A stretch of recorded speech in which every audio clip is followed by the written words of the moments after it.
to Mars continues. The perseverance of humanity launching the next generation of robotic explorers to the Red Planet.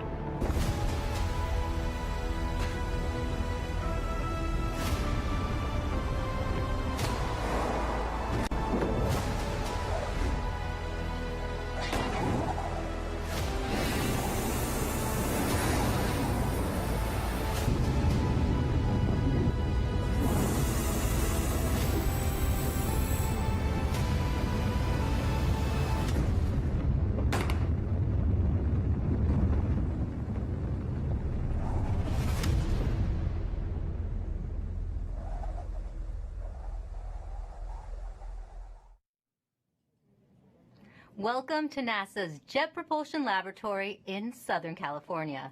We are gearing up for NASA's Perseverance rover to touch down on Mars. Happening in an hour and a half from now, the rover will attempt to land in Jezero Crater. It is the most difficult landing site on Mars ever attempted. Thank you for joining us. I'm your host, Raquel Villanueva. In the past, mission team members gathered in our mission control for landings.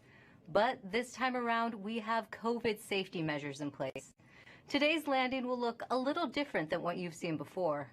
I am in a room by myself, and so is my co-host.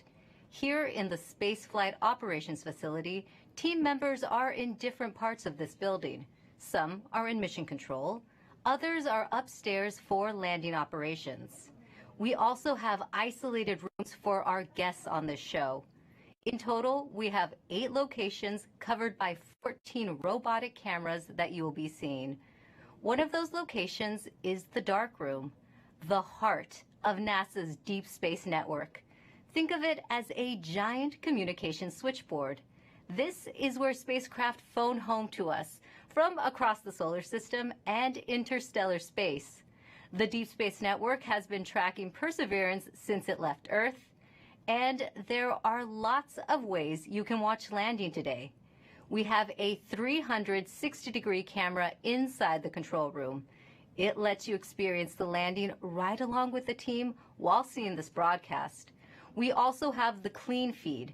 It shows an uninterrupted view of mission control and audio. También tenemos un programa en español. To tell us about it is host Diana Trujillo, who also works on the mission.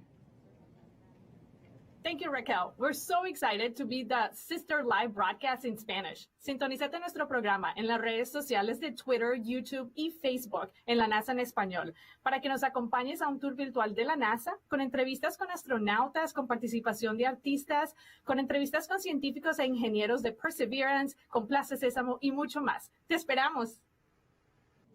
Gracias, Diana. And don't forget, we want to see how you are watching the landing today. Use the hashtag Countdown to Mars to send us your photos and videos. To preview what interviews are coming up is my co-host from the JPL News office, Marina Jurica.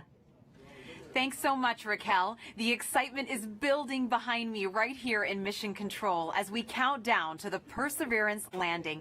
We will be talking to some of the many people who made today possible, from scientists to engineers on the Mars 2020 Perseverance rover team to folks from NASA headquarters giving us a look into the future of Mars exploration. A little later, we will also be speaking with the students who named the rover and the helicopter. Inspirational stories as we prepare for another landing on the Red Planet. Back to you, Raquel. Thanks, Marina. Let's give a shout out to the students around the nation learning about Perseverance's mission to Mars with their teachers. We're happy you're with us on this exciting day. Later in the show, we will be answering some of the questions you submitted through your classrooms. Landing on Mars is complex. The team will be calling out milestones as they happen. It's fast-paced, and you'll hear lots of technical terms. To help us translate and explain what is going on in Mission Control is Swati Mohan. She is part of Perseverance's landing team.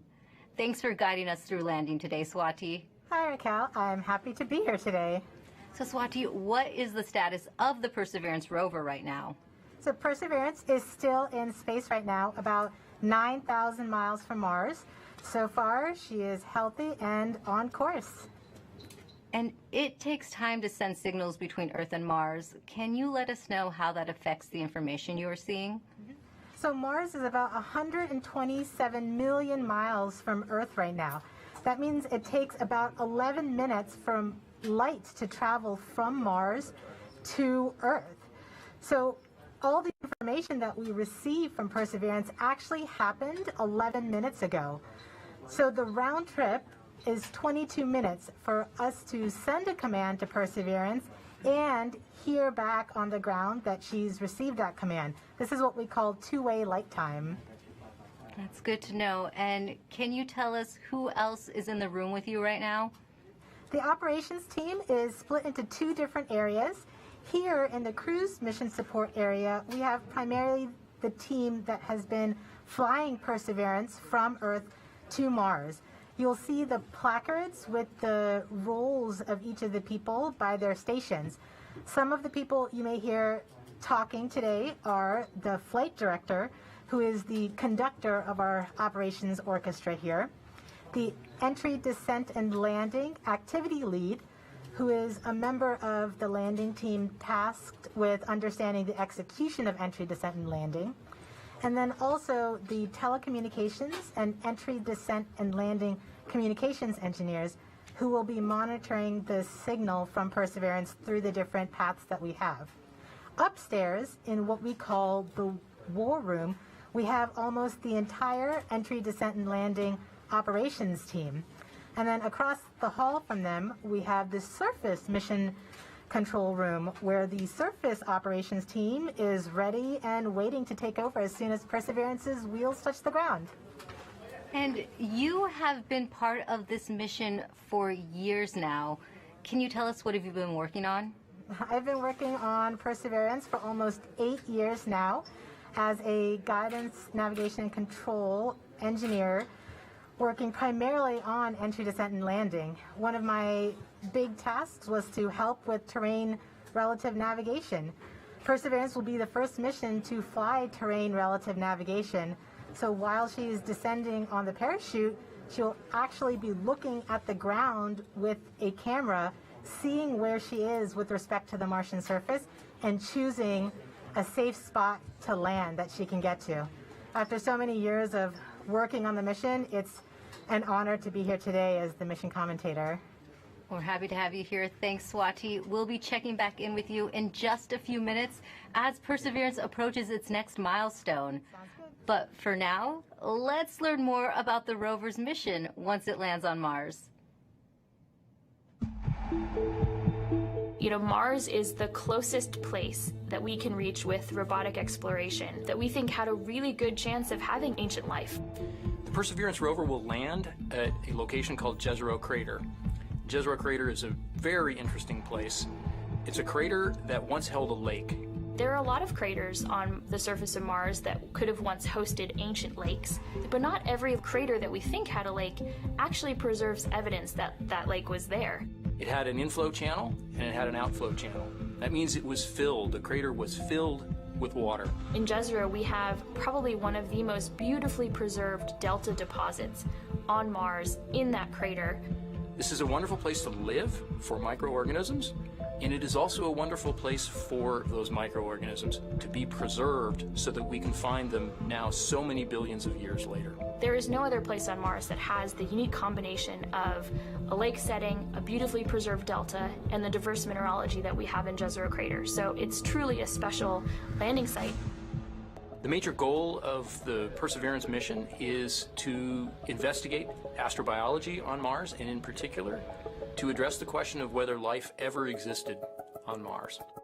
The Perseverance rover starts with a design that's very similar to Curiosity. We've added to it a whole new set of science instruments, and these science instruments were purposefully selected to help us in the search for biosignatures. We're going to be taking microphones with us. For the first time, we're going to have that human sense on another planet. Perseverance carries with her a grand experiment in spacefaring technology, a helicopter, the name of which is now Ingenuity. One of the major upgrades that Perseverance has from Curiosity is that it's able to self-drive for a distance of up to 200 meters per day. As the rover is driving, it's literally building the map of the road it's driving on Mars. Scientists for years have told us that to really unlock the secrets of Mars, we have to bring samples from Mars back to Earth. So what Mars 2020 is going to do is to drill samples, put them in small tubes. We're going to seal it in its own individual tube. We set them on the surface to provide a target for the second two missions, which hopefully will get in development in the next several years and could potentially get the samples back to Earth by 2031. Perseverance is a very, very profound first step in both our understanding of our place in the universe and a stepping stone towards human exploration on Mars.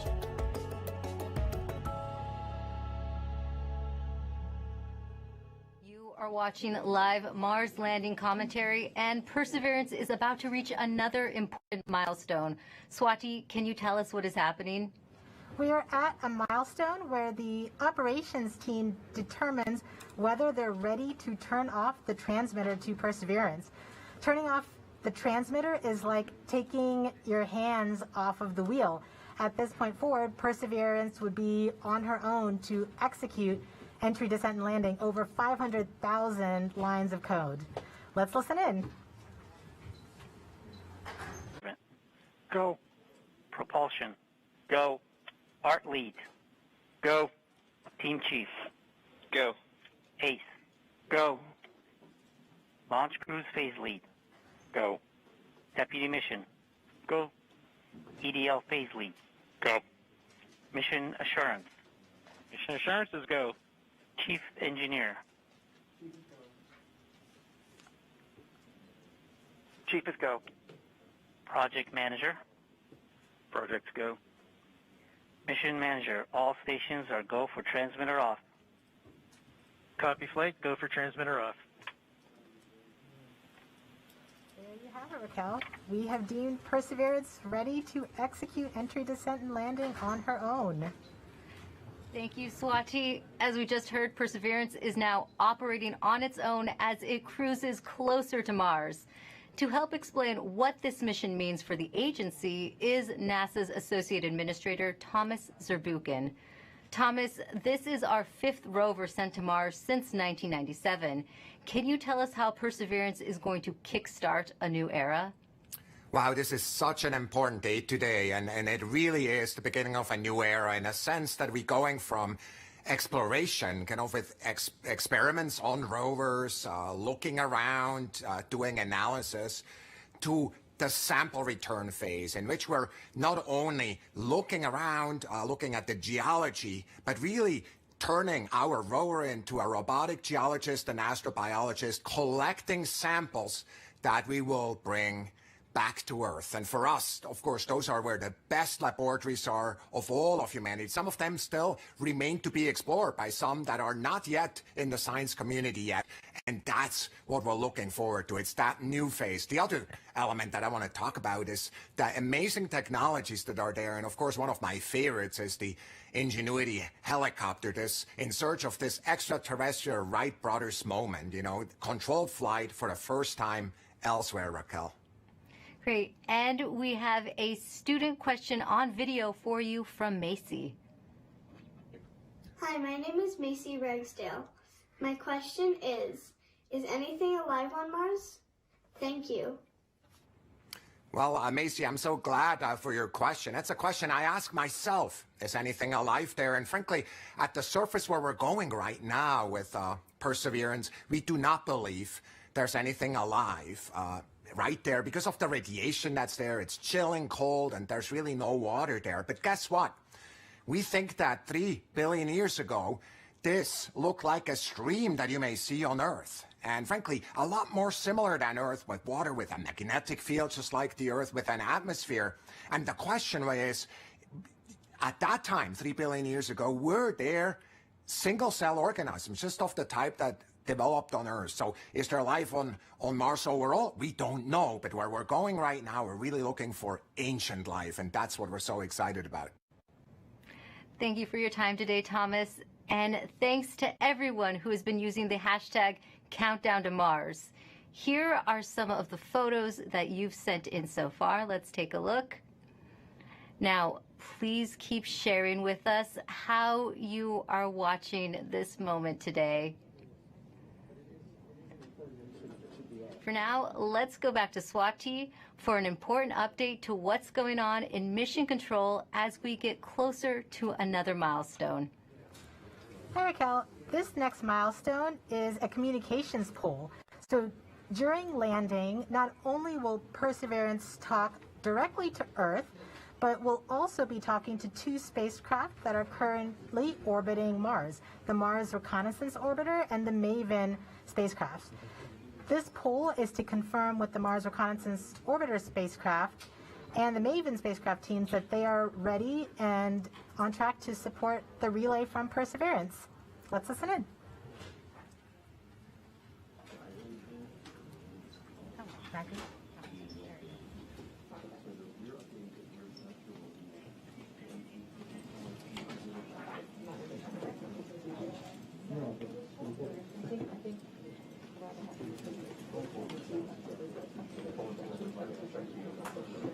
EDL conflict. Go flight. Have you performed the comm check and readiness of the orbiters? We have performed the voice check and the readiness poll and can confirm that MRO, MAVEN, EDA, Radio Science 1 and 2, UHF, DTE, CSN, and EDL GDS are all ready to support. Copy, EDL com.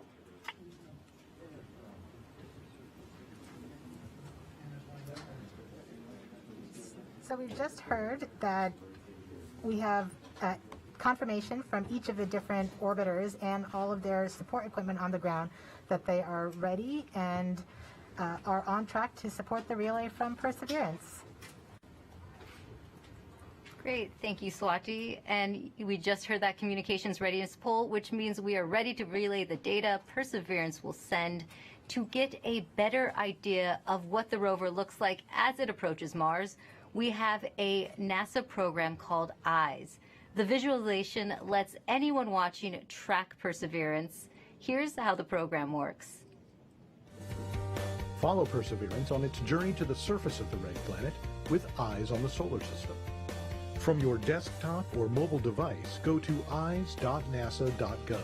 Click on the banner, and now you're with Perseverance in real time through every step of EDL, entry, descent, and landing. This interactive experience lets you ride along from whatever perspective you choose. Click and drag, scroll in, scroll out. Check out the descriptions and explanations to increase your EDL expertise. Experience every entry, descent, and landing event precisely designed and executed to land Perseverance safely on Mars. The EYES experience is based on predictive data, but during this broadcast you'll see a different visualization called Ranger, and it's based on the real communication the team in Mission Control receives from Perseverance in near real time. This is the visualization the team will follow as data fills their screens while monitoring the health of Perseverance on its nerve-wracking course to another successful Mars landing. Enjoy the ride.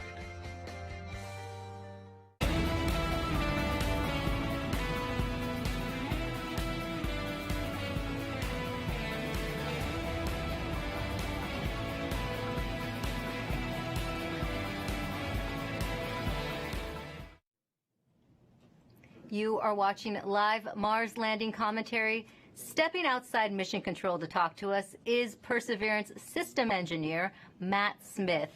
Thanks for joining us today, Matt. Hey, Raquel. Well, coming from Mission Control, we are going to hear terms related to landing.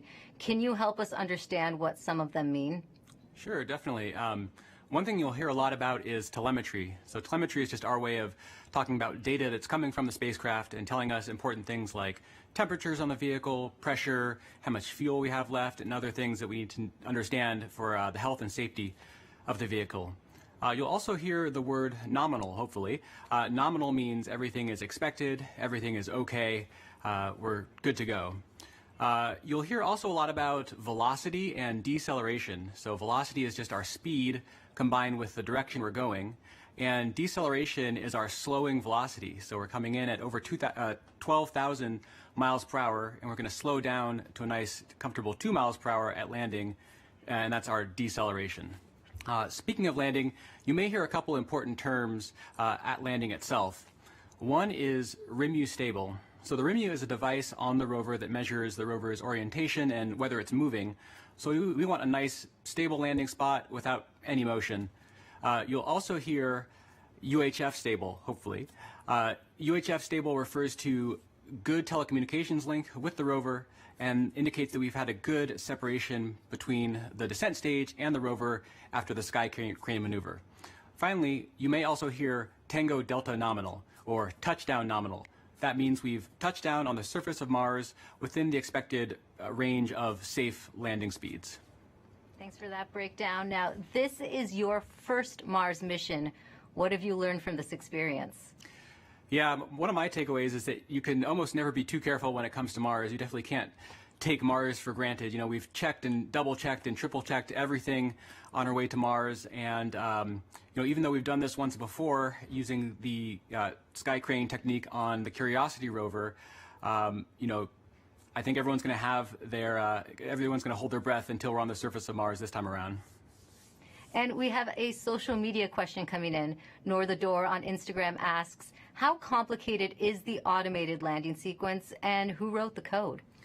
Yeah, it's quite complicated. The automated landing software needs to do literally hundreds of things all on its own, just right with sub-second timing accuracy.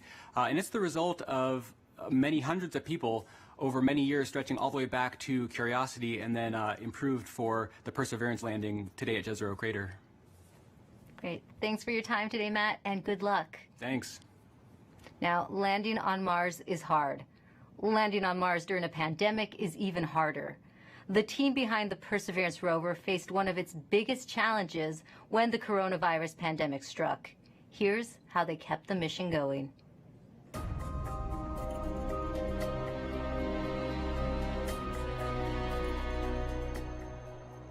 When the pandemic struck, the future was certainly unknown. It was like walking into a blind, dark alley. You didn't know what was there, what was in front of you, what you were going to have to deal with.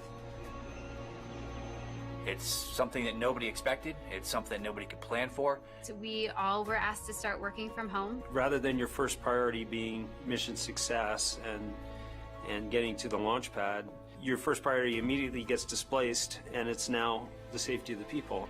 And it took a lot of work to put stuff together in order to keep momentum going, to keep people working safely, keep them healthy, and to keep the project on schedule. We called the effort Mars 2020 Safe at Work, and the objective was to keep the team as safe or safer than they would be if they were not working.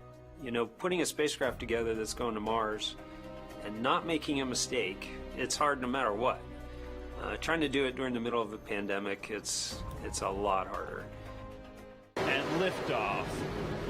As the countdown to Mars continues, the perseverance of humanity launching the next generation of robotic explorers to the Red Planet.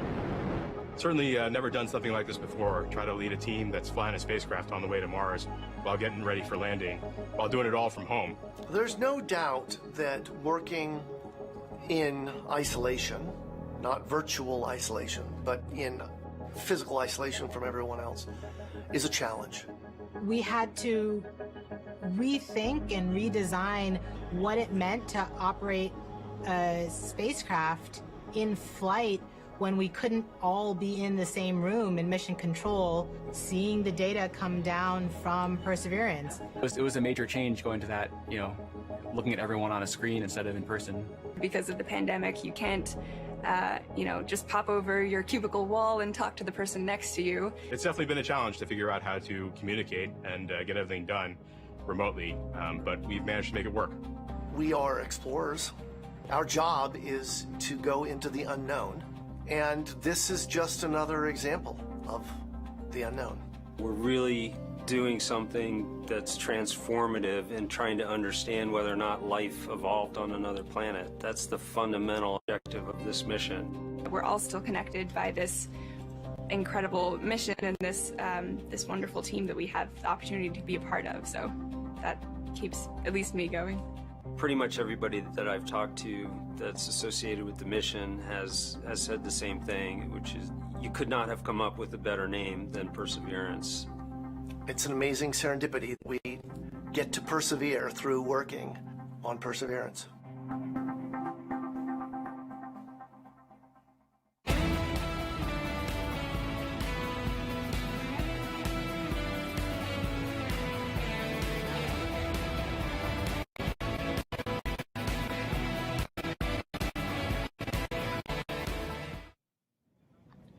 Joining us now is Perseverance Deputy Project Manager Matt Wallace. Matt, just how ambitious is this mission, and how does this team stay on track with unexpected challenges like the pandemic? Well, it's a very ambitious mission. You know, we're carrying not only a host of new, extremely capable science instruments to do that science mission that we've talked about, but also a number of technology experiments that provide feed-forward information into the next set of robotic explorers or even human exploration of Mars. So there's a lot for us to do. We look a lot like Curiosity, but in fact we're carrying 50% more payload down to the surface of Mars, and so it's been a big challenge.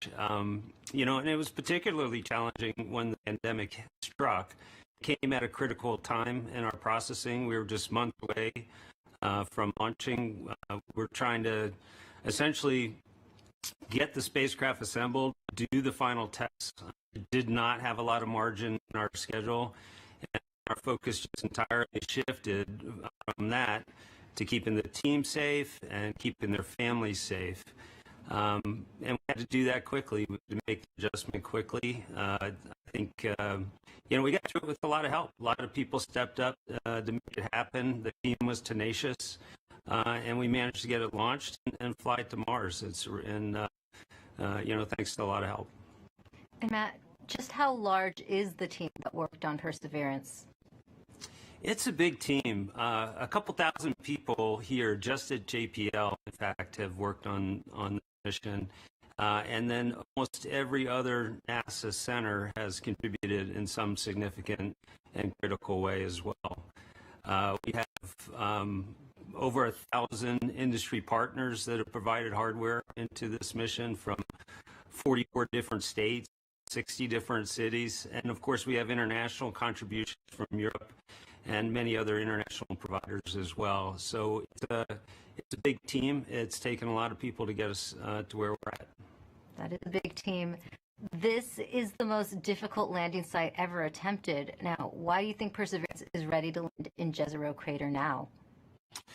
Jezero is tough. I mean, it's scientifically fascinating because it's got a lot of things like craters and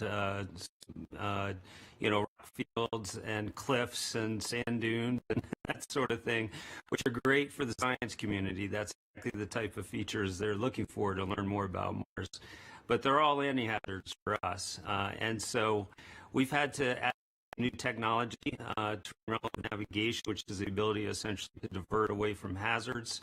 But we have taken this system through the same types of paces that we have in previous missions. We've used the same techniques, the same best practices for engineering verification, and in many cases we've used the same people. This, in fact, is my fifth Mars rover mission, and I'm not alone. There's other people on the project in the same situation. So, you know, the team has given it everything they've gotten to put it all out there and to make this successful, and I think we're ready. Thanks, Matt, and good luck on your fifth mission. Thank you very much. Well, Jezero Crater is a location on Mars that has intrigued scientists for years. Let's head over to Marina to learn more about the science goals of the mission. That's right, Raquel. Here to explain why we want to go there is Deputy Project Scientist Katie Stack Morgan. Welcome, Katie. Thanks, Marina. Glad to be here. Now, Perseverance is landing on Mars at the Jezero Crater. Why is it that you and the team chose this particular area? Yeah, so scientists believe Jezero Crater is one of the best places on Mars and possibly the entire solar system to look for signs of ancient life. Jezero contained an ancient lake and has within it one of the best preserved ancient delta deposits on the surface of Mars. And deltas form when a river enters a relatively open body of water, like an impact crater, and deposits the sediment that it's carrying into the lake. And we know based on studies of deltas and lakes here on Earth that they're great places to concentrate and preserve organics and support microbial life. We're also excited because Jezero exposes rocks that are between 3.5 to more than 4 billion years old and represent a variety of different geological processes. Now, this might be a tough choice, but what do you think would be the most rewarding scientific discovery that we expect to get from this mission? Yes, hands down, I think the most rewarding discovery I think we can make with Perseverance would be finding a truly compelling ancient biosignature on Mars. The rocks in and around Jezero Crater record a period of time when life first arose in the solar system, and we have the opportunity with Perseverance to study the evolution of the planet from a once habitable world likely capable of supporting ancient life to the cold, barren planet we know Mars is today. And why do you think, Katie, it's so important to find out if there really is or was ancient life on Mars? Well, the question of whether there's life beyond Earth is one of the most fundamental and essential questions we can ask. And our ability to ask this question and develop the scientific investigations and technology to answer it is one of the things that make us as a species so unique. And based on everything we know about Mars in the past, it absolutely should have been capable of supporting ancient life. So we can find out an answer to the question, where there were habitable environments, was there life? And studying the possible emergence of life on ancient Mars can also help us better understand the conditions that led to life on our own planet. That's so fascinating, Katie. Now we're going to take a question from a student, Vara. Hi, I'm Vara, and my question is, why was Mars able to sustain lakes and rivers ages ago, but cannot now? Isn't it cold enough to make water, and isn't it always? Thank you. Yeah, that is such a great question. And one of the things that protects our atmosphere here on Earth and allows liquid water to be stable on our own planet is the fact that we have a magnetic field protecting that atmosphere. We think that Mars lost its magnetic field way back billions of years ago and left the atmosphere exposed to things like solar winds and cosmic rays that basically blew that atmosphere away. And once that happened, liquid water wasn't stable on the surface of Mars anymore. It was too cold and the pressure was too low. And so now Mars is not capable of supporting liquid water and likely not capable of supporting life at its surface. Well, thank you so much to Vara for that great question. And a big shout out to all the kids that are watching out there today. And thank you so much to you, Katie, for joining us. That was so great. Thank you. Now sending it back over to you, Raquel. Thanks, Marina. Earlier, we were able to catch up with the communications systems engineer, Chloe Sakier. She helps us break down the system used to track Perseverance during landing. The communications infrastructure supporting Perseverance's landing is quite complex. We've rallied a truly global network of relay and communications assets to help us capture and record those precious minutes of entry, descent, and landing, or EDL. We receive a stream of engineering telemetry via these communication assets that helps us see and understand exactly what's happening. Perseverance sends direct-to-Earth X-band tones, each of which provides us with indications of critical entry, descent, and landing events. During entry, descent, and landing, we have 2 Mars orbiters listening for the ultra-high frequency, or UHF, signals from Perseverance. These orbiters relay these signals to deep space network stations on Earth, Madrid in Spain, and Goldstone in California. The Mars Reconnaissance Orbiter, or MRO, has reconfigured its software to perform a type of relay called bent pipe. This will provide us with near real-time telemetry during entry, descent, and landing. We have coverage from the Mars Reconnaissance Orbiter from just before entry to a few minutes after landing. The telemetry we receive will be delayed by the time it takes light to travel from Mars to us back on Earth. Additionally, the Mars Atmosphere and Volatile Evolution spacecraft, or MAVEN, is recording these UHF signals and will be relaying that recording hours after landing. MAVEN will be covering us from around the time of cruise stage separation until a few minutes after landing. We also receive what we call heartbeat tones, which are indications that the spacecraft is alive and progressing throughout entry, descent, and landing. It's important to note that while unexpected, we could lose our communication links and still land safely.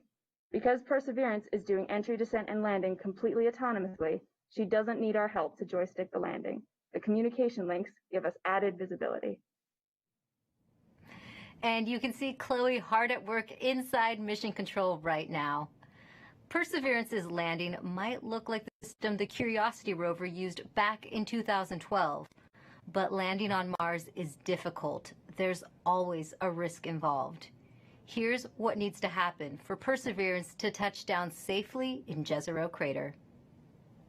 Nothing can be taken for granted when you get to Mars. There's a lot of things we just don't know.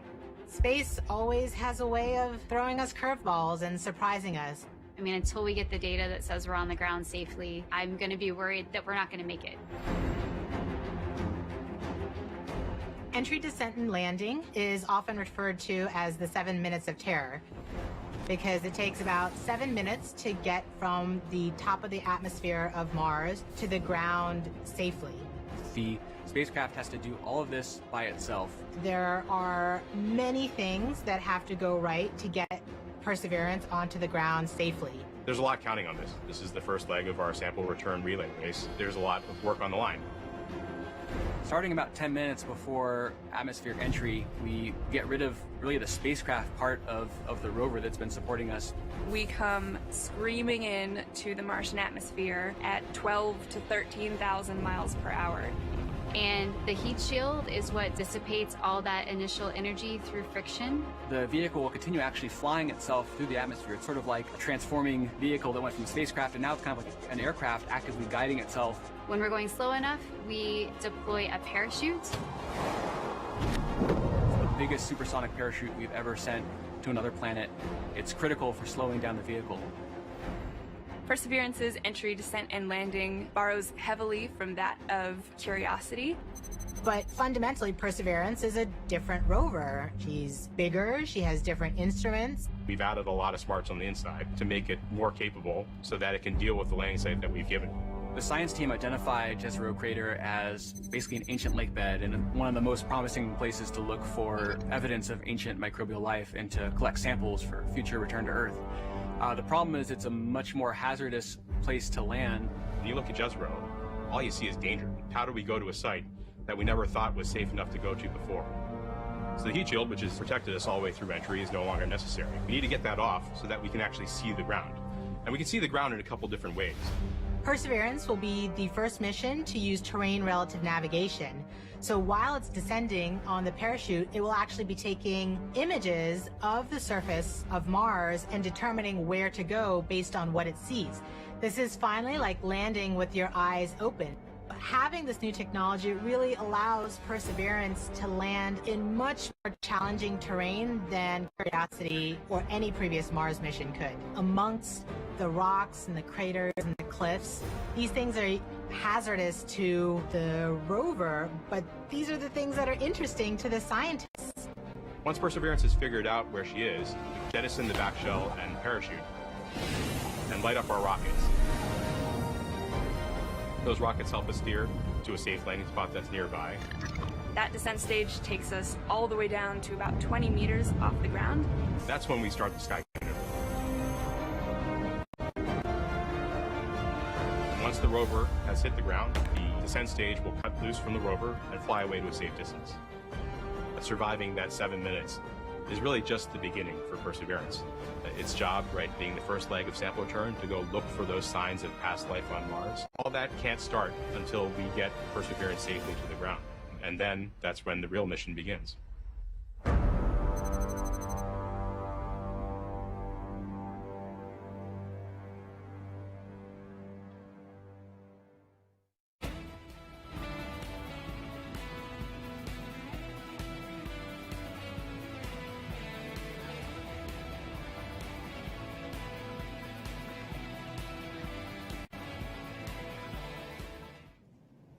With us now is Al Chen. He is Perseverance's entry, descent, and landing lead. Al, you were part of the Curiosity rover landing. Does it get any easier the second time around? It absolutely does not, especially when considering we're trying to land the biggest, heaviest, and most complex rover we've ever built at the most dangerous landing site we've ever attempted. Jezero may look great and promising from a science perspective, but it's absolutely treacherous for landing. There's a cliff wall that's about 200 feet tall that runs right through the middle of the landing site. There are craters full of sand that even if we landed in them, we would not be able to drive out of. And there are rocks to the east and actually all over the place, rock fields.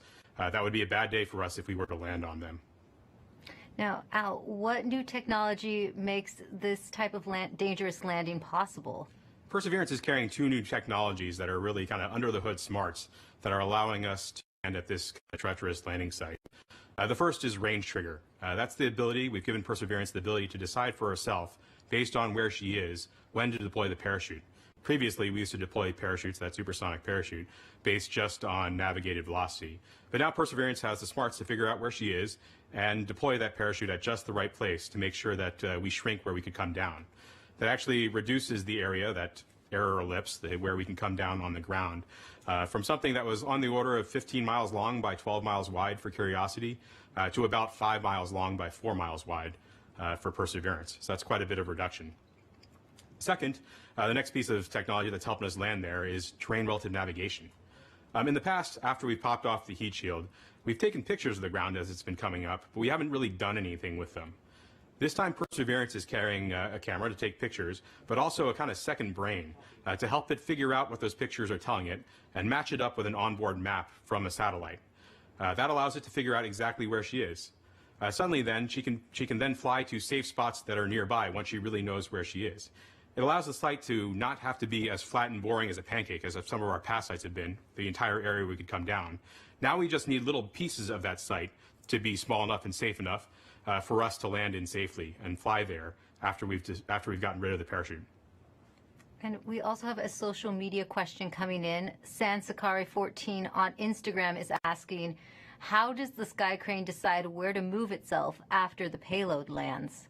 After the payload lands, after the rover touches down, the sky crane, the descent stage, which is that rocket-powered jetpack above it, the first job, of course, is to make sure you don't hurt the rover. So it'll turn forward or backward so that the engine plumes don't pass over the rover. So it'll come up and start to turn. And it'll go in whichever direction is closest to north. So it can either go forward, if that's the way north is, or go toward the rear of the rover, if that's where north is. And it'll fly about a third of a mile or so away. Thanks for talking to us today, Al. Thank you very much. Now, let's head back to Mission Control for an update from Swati.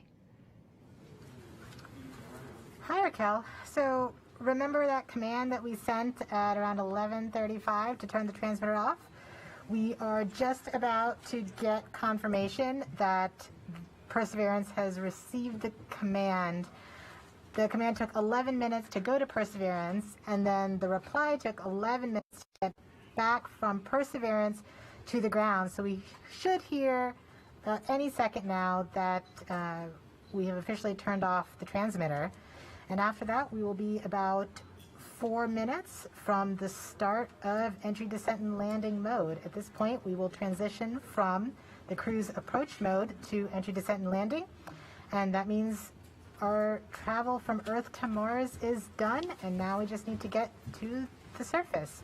So far, things are looking good. Great. Hello, this is CAD 3, ready to show estimated miss distance for OD 132. Copy EDL phase, we'll come back.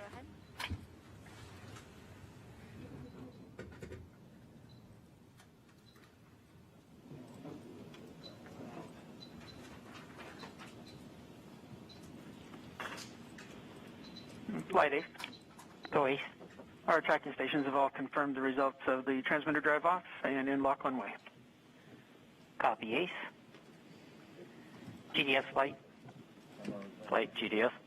At this time, I'd like to disable the alarms before EDL main. So please disable all the alarm files and start a new downlink session. Copy that, EGP. Copy that, proceeding now. Confirmation that we are now officially one way and the transmitter is off.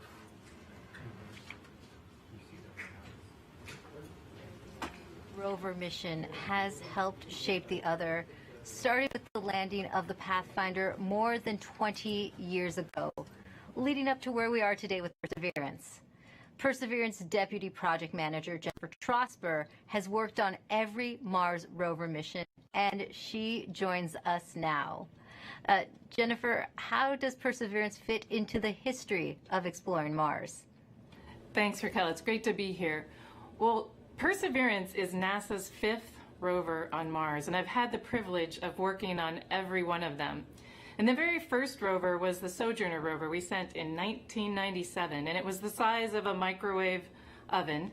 And even at that small size, Sojourner was able to transform the way that we explore Mars, from stationary landers to small roving robots that go from place to place, just like a geologist would on Earth.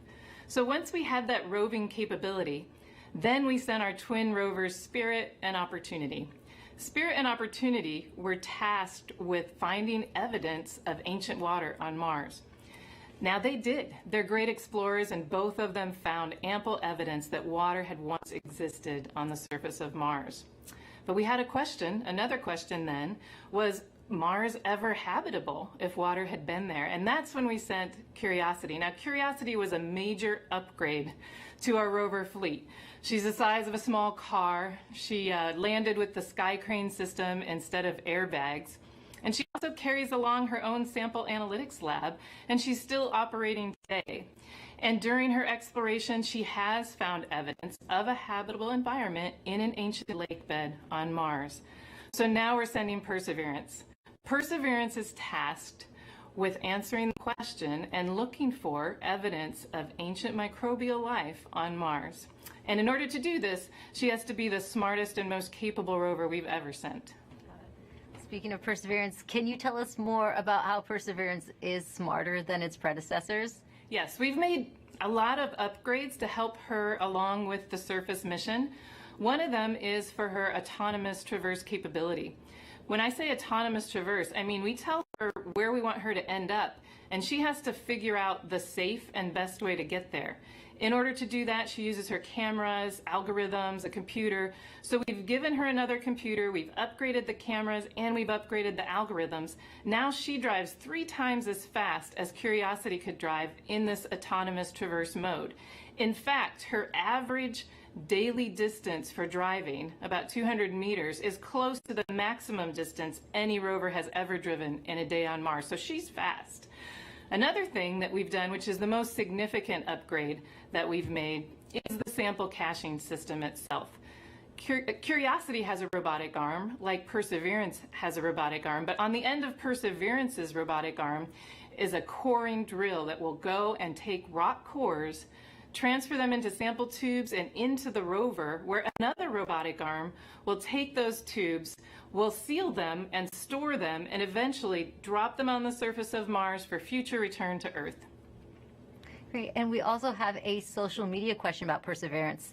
Erica AS on Instagram wants to know what the wheels of the rover are made out of. Great question. Well, you may think we make them out of some material you've never heard of. It turns out they're made of aluminum. Now, Perseverance's wheels are a little thicker than Curiosity's, but they're actually both made out of aluminum. And one more question for you. Can you tell us more about the importance of where you are right now in the building? Yes, I am above, on the 2nd floor, above the cruise mission support area that you've been watching. And this is the surface mission support area. So as soon as Perseverance lands, all commands, this room will take over. It will become headquarters for operating Perseverance on Mars. Thanks for taking the time to talk to us today, Jennifer. Thank you. Now, we now know Perseverance's place in history. Let's take an up-close look at the rover with Mars 2020 System Testbed Engineer Elio Morillo. Thank you, Raquel. I'm standing in front of the Mars 2020 Perseverance scaled model. As you can tell, this vehicle is about the size of a Mini Cooper. These wheels are obviously black here and they look like rubber, but they're actually fully made of metal. These wheels are designed to allow us to climb over obstacles and of course climb over hills and minimize the amount of slipping once we're traversing on the surface of Mars. Here in the front of the rover, we have the sample caching system. And of course, at the very front end of this is the robotic arm, which this entire system is arguably the most complex robotic system we've ever sent outside of Earth. Here at the tip of the arm, we have a turret which contains a suite of instruments along with some drills and coring capabilities that will allow us to do contact science once we get to the surface of Mars. Not only that, this robotic system is equipped to collect samples about the size of a piece of chalk that then eventually will be stored inside of the vehicle and dropped off in a later location so that an eventual mission can go and return these samples to Earth, something we've never done in the past. Here in the front, we have the remote sensing mast. Something of note is that this mechanism is going to be stowed upon the touchdown on the surface of Mars. And one of the first critical activities we do is deploy this mechanism. This mechanism includes several cameras that are going to give us some of the most breathtaking images we've ever taken on Mars. Along with that, we have some lasers as well as a spectrometer. They're going to allow us to do some remote science. Here you see some of these extrusions that are part of the larger weather suite of instruments that will allow us to characterize the local climate around Perseverance. So that's a quick tour of the rover, but I gotta get back to work. So back to you.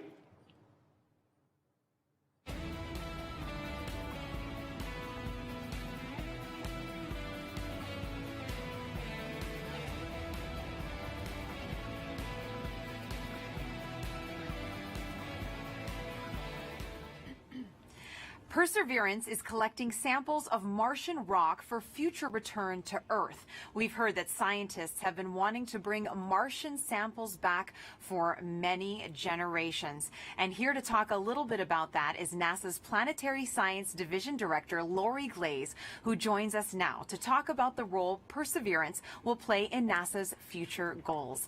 Welcome, Lori. Hi. Now, as you just heard, we've heard that scientists have been wanting to bring back these Martian samples for a very long time. Why do we need to bring them back? That's really a great question. You know, we actually have examples of Mars already here on Earth that came here as meteorites. But we don't know exactly where they came from on Mars, and then they also have had to make the trip from Mars to Earth, and so they got altered during that time, and then during their entry and descent into the Earth's atmosphere, that also changes what those rocks are like. So being able to go to Mars and actually collect a sample where we know exactly where it came from, and we know we can preserve it and keep it pristine and carry it all the way back here, this will be incredibly important to help us answer questions about the geologic history of Mars, understanding how it formed and evolved, and also really important questions about whether or not life actually existed on Mars 3.5 billion years ago, and whether that life, if it existed, has been preserved in the surface of Mars. Now, Lori, these sample tubes that Perseverance is going to be collecting, they're the cleanest things ever created on Earth. Tell me a little bit about that. Oh my goodness. We worked so hard. The team here at JPL is absolutely incredible to assure that those sample tubes are incredibly clean.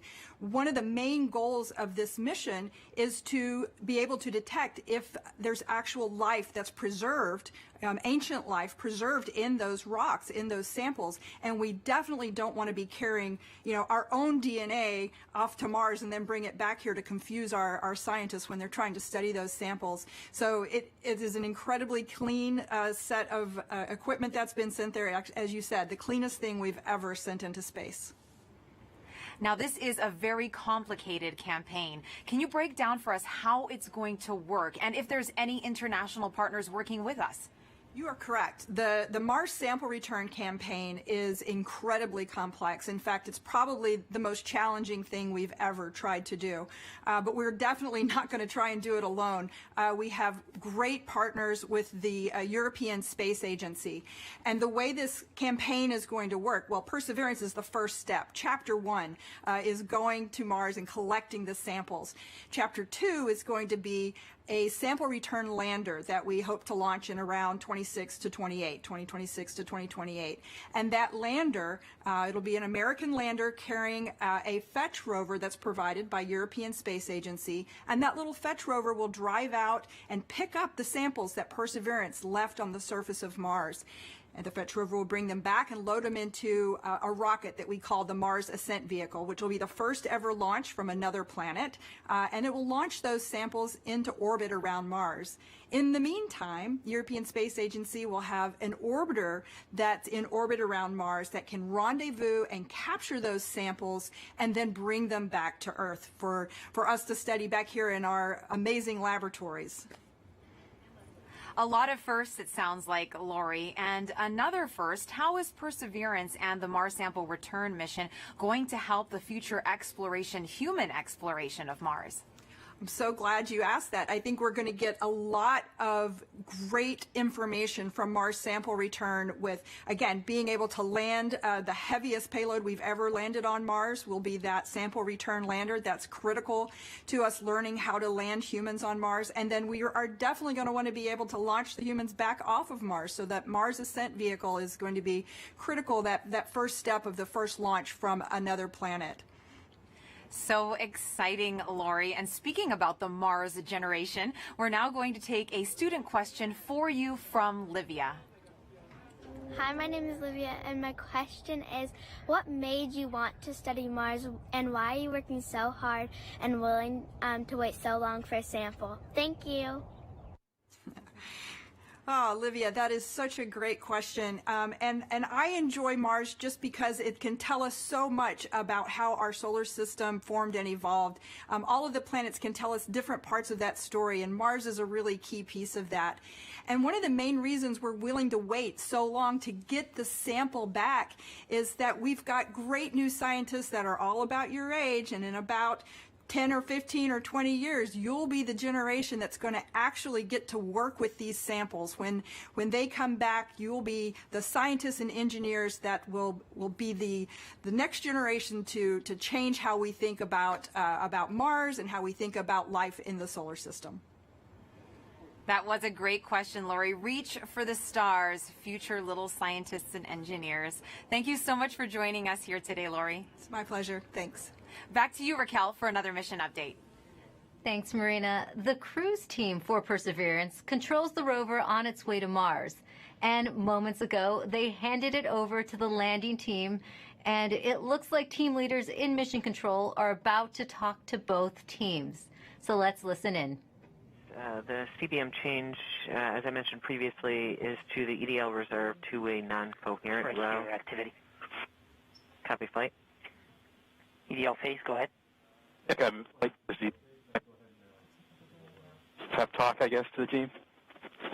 All right. I'm terrible at pep talks. I think my reputation precedes me there. And look, I know this hasn't been easy, right? I'm not even sure we've even been all in the same room at the same time. I mean, I'm staring at folks across the internet as well. Even now, right? Yeah. Voice check. Okay. I do want to just extend my heartfelt appreciation from the EDL team to the launch cruise team.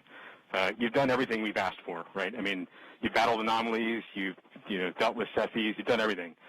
You delivered a healthy spacecraft to the place that we want to go, and she's right on target, right? You did the last maneuver literally 2 months ago, right? This is pretty incredible, in my opinion. And she's armed with the right information to help us land. Doing the parameter update last night, we're ready to roll. You've done everything right.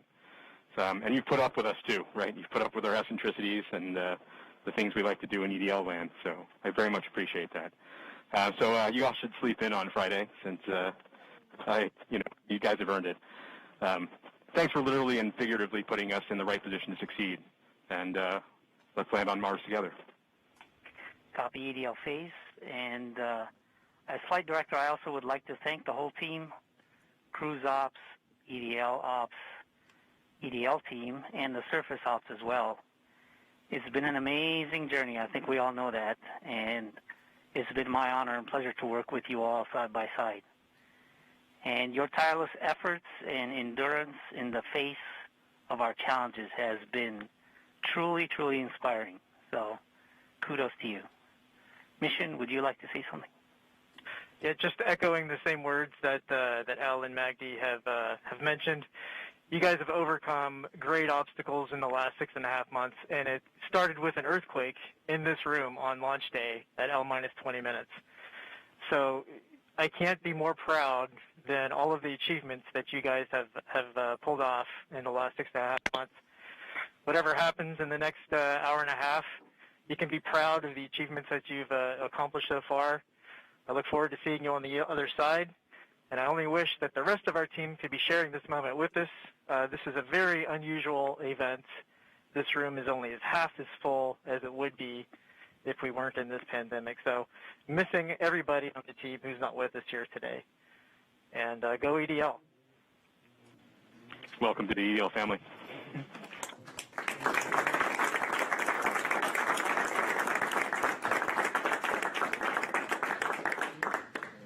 And with that, Godspeed Perseverance. All right, activity. Go ahead and continue the report. Sure thing, Flight. We've since completed the EDL Start Anchor. As I was mentioning, we changed our CBM row to EDL Reserve two-way non-coherent. That row reinforces our CBM windows disabled, keeps our packetization on, it turns off our ranging and switches to the auxiliary oscillator. We have also started our real-time data products and reinforced Medley on. At this time, we just heard Perseverance team leaders thank the cruise team for their work in guiding the rover to Mars. Now, did you know the rover name and Mars helicopter name came from students? Well, a couple weeks ago, Marina was able to catch up with them. Thanks, Raquel. Earlier this year, NASA and our partners held a nationwide essay contest to name our Mars rover. Alex Mather, a 7th grader from Springfield, Virginia, submitted the winning essay that was selected by NASA from a field of more than 28,000 entries from K through 12 students in every state in the U.S. Vanessa Rupani's essay for Ingenuity was so compelling, NASA thought it would be a perfect name for the history-making helicopter, a technology demonstration carried aboard the Perseverance rover. Alex and Vanessa join us now. Welcome, you guys. Hello, space nerds. Hi. Now, you got to go to Florida and watch the launch live back in July. Alex, what were you feeling as you saw that rocket launch into the sky? I read a log of books written by astronauts, and every single one of them always talks about the raw power behind the space launch. And I definitely feel like watching the launch invoked that sense of inspiration mixed with anticipation, along with that rumble in my chest. That's very inspirational, and I'm sure that you have had many conversations with your classmates since this all began. Now, what kind of questions have they asked you? I got some people asking me about what this helicopter is, what this rover is, what are they actually going to do. So I love that this whole experience sparked a greater interest in the mission in my community. Why do you think it's so important for kids to be inspired by space exploration? Because space is the future, and kids are the future. Learning about space and watching the story of humanity spread to the stars happen is watching the future happen and seeing history unfold. The best way to keep our home safe and protect our planet is to learn from the worlds around it. So I think it's really important for the next generation of scientists to be engaged in that type of exploration to make our home the best place it can be. Now, speaking of the future, what has your life been like since naming the rover and helicopter? Has it sparked any future aspirations for the two of you?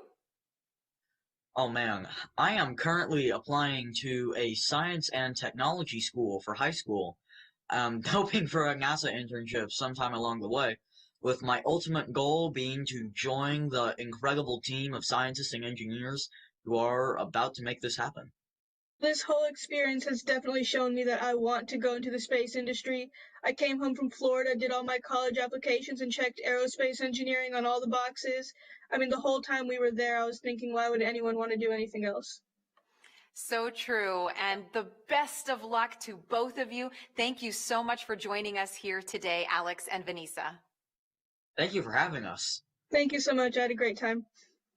Now, your essays, as well as the top 155 finalist essays, are riding on the Perseverance rover, along with nearly 11 million of the names from all over the world that were submitted before launch. And if you miss the chance to get your name on Perseverance, then you will get another chance to reserve a spot on the next mission to Mars. So make sure that you sign up now at mars.nasa.gov for your boarding pass.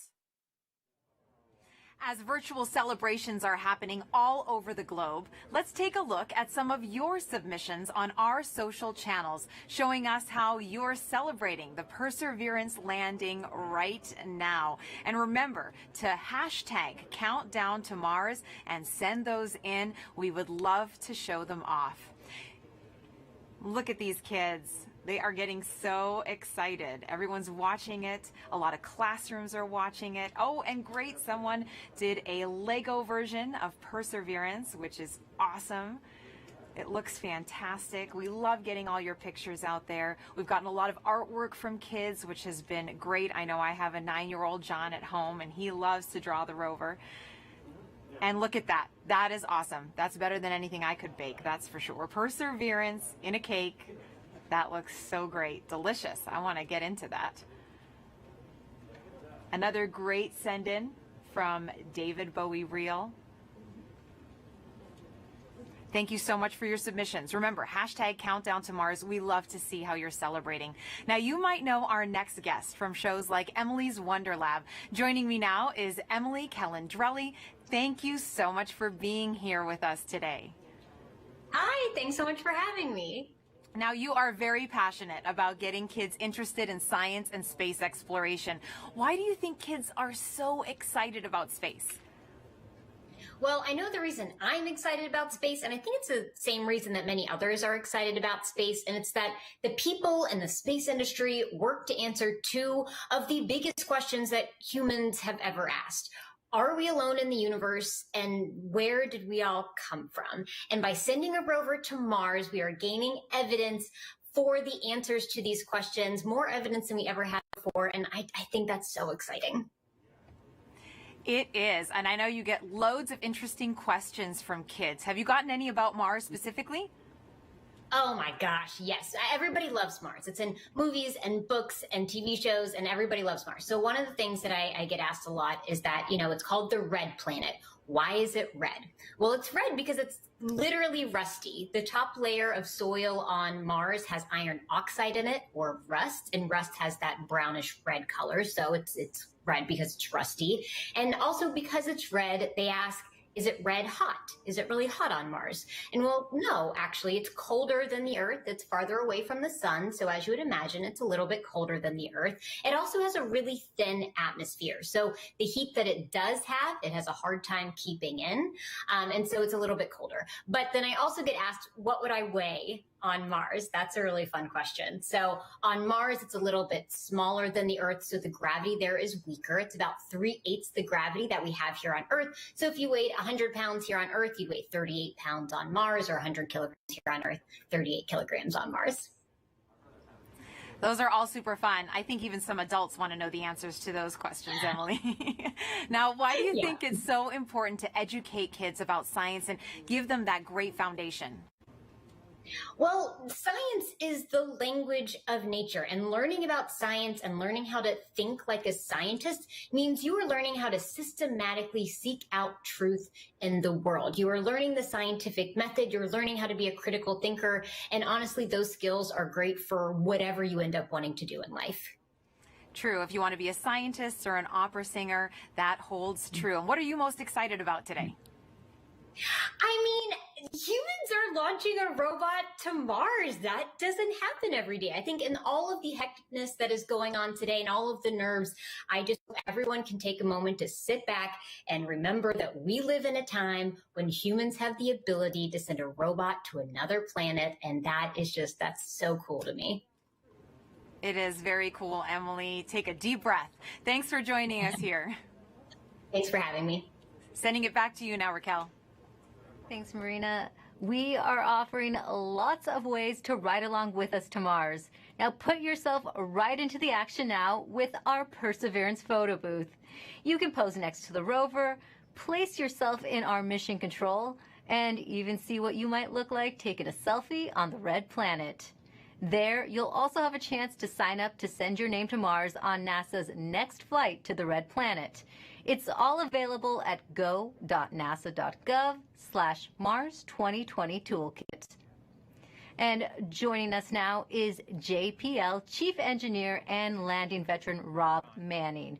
He will be breaking down key moments coming up, and very few people know more about landing on Mars than Rob, going back to the Pathfinder mission in 1997.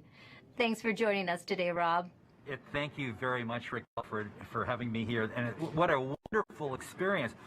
What a wonderful day for a beautiful day in California. We're just also excited here, anxious, worried, but very hopeful. Rob, I have a question for you. There is a landing tradition at JPL that involves eating peanuts for good luck. Can you tell us how did that start? Yes, it started in the mid-1960s. What happened was we had a series of missions that had failures. The Ranger program in the early 1960s, one after another, failed. And what happened was one day a fellow by the name of Dick Wallace on Ranger number 7, on the 7th attempt, decided to bring peanuts to the ops area just before the launch, and guess what? That mission worked. Now, we're not supposed to be too superstitious. We're engineers and scientists after all, but we love tradition. And ever since then, before launch and before critical events like entry, descent, landing, we have brought out peanuts and shared them with the team. And it's been really a wonderful little experience. And so this is something we'll do. We're doing right now. And it's something that we just can't help ourselves. It's just part of the experience. Well, speaking of the experience, how did the Perseverance team keep the tradition alive this year? Well, this year we're passed out little packets of peanuts to the team, and they can sneak one peanut in their mouth as part of to keep the tradition alive. But you know, this is part of the COVID experience, but we can't leave this one undone. So this is what we're doing, and this is going to help us land safely. All right, thanks, Rob. I have some questions for you a little later on, but we're heading back to Swati Mohan, who is part of the landing team. She'll be calling out key milestone and events as they happen from Mission Control. So let's listen in right now. So right now we're still about 20 minutes from entry, and the EL phase is giving a last-minute confirmation of what will be happening in the upcoming changes to the vehicle, just to remind the team. This will allow us to steer our trajectory as we make our way through the atmosphere. This is one of the things that allowed MSL, the Curiosity rover, to land where it did. And we're depending on the same type of entry guidance this time around to help get us very close to our target. As we make our way through entry, finish our guided entry profile, we'll do a maneuver called heading alignment, where we point toward the target and get ready to deploy the parachute. But before we deploy the parachute, we need to get rid of a set of balance masses that have been giving us a center of gravity, or CG offset, throughout the guided entry phase. So these are called the entry balance masses. We also call this maneuver SUFR, S-U-F-R, or straighten up and fly right. So we'll go ahead and eject those masses when we get a trigger from the GNC system telling us that we're at the appropriate range to the target to do so. As soon as we deploy those, we will no longer have a CG offset, and we'll be ready to deploy the parachute 17 seconds later.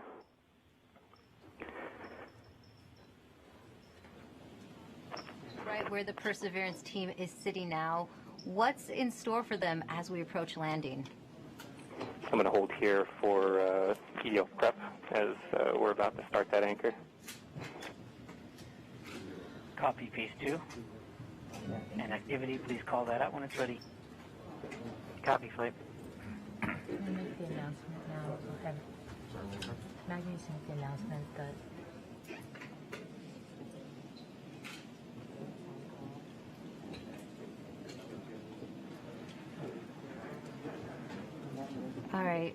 Now, Rob, you've been right where the Perseverance team is sitting now.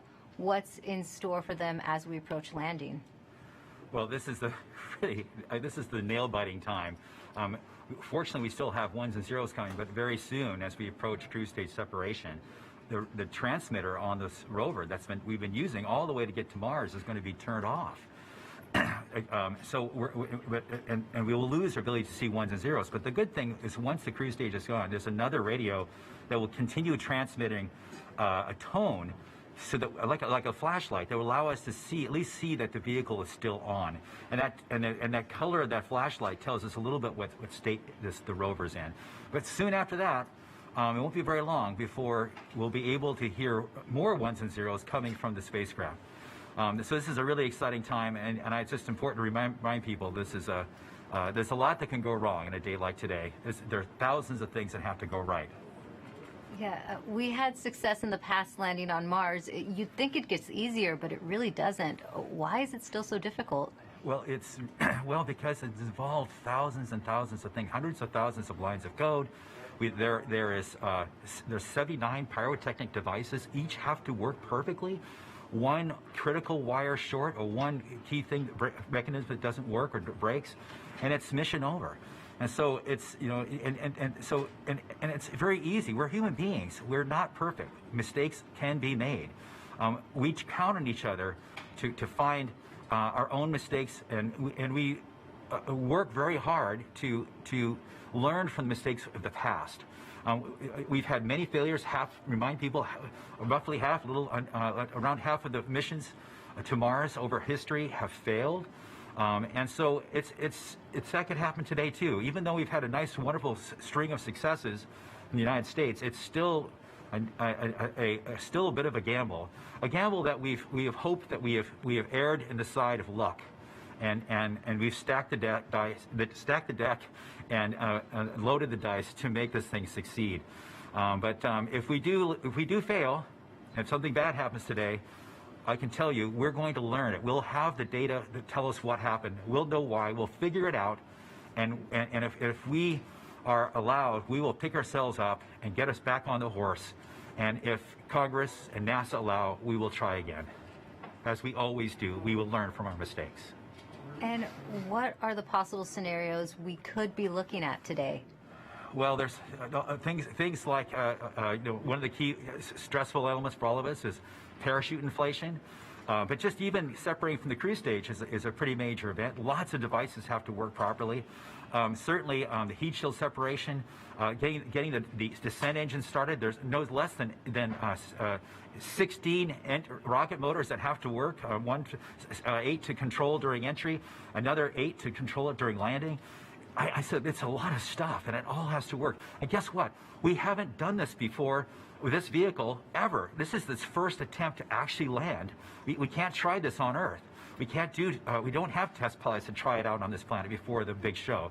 So this vehicle is doing it for the first time. We've done the best testing we can do in bits and pieces, but it's as best as we could do. But I think our team is up to it. This team is the best. It's a diverse, intelligent, amazing group of people. People from all over the world who worked on this, not just here in California, but all over NASA, contributors from aerospace, universities, countries around the world.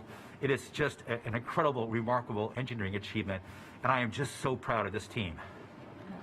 Thanks, Rob. Now, let's listen back into Mission Control. Flight, we're about 14 minutes from entry interface.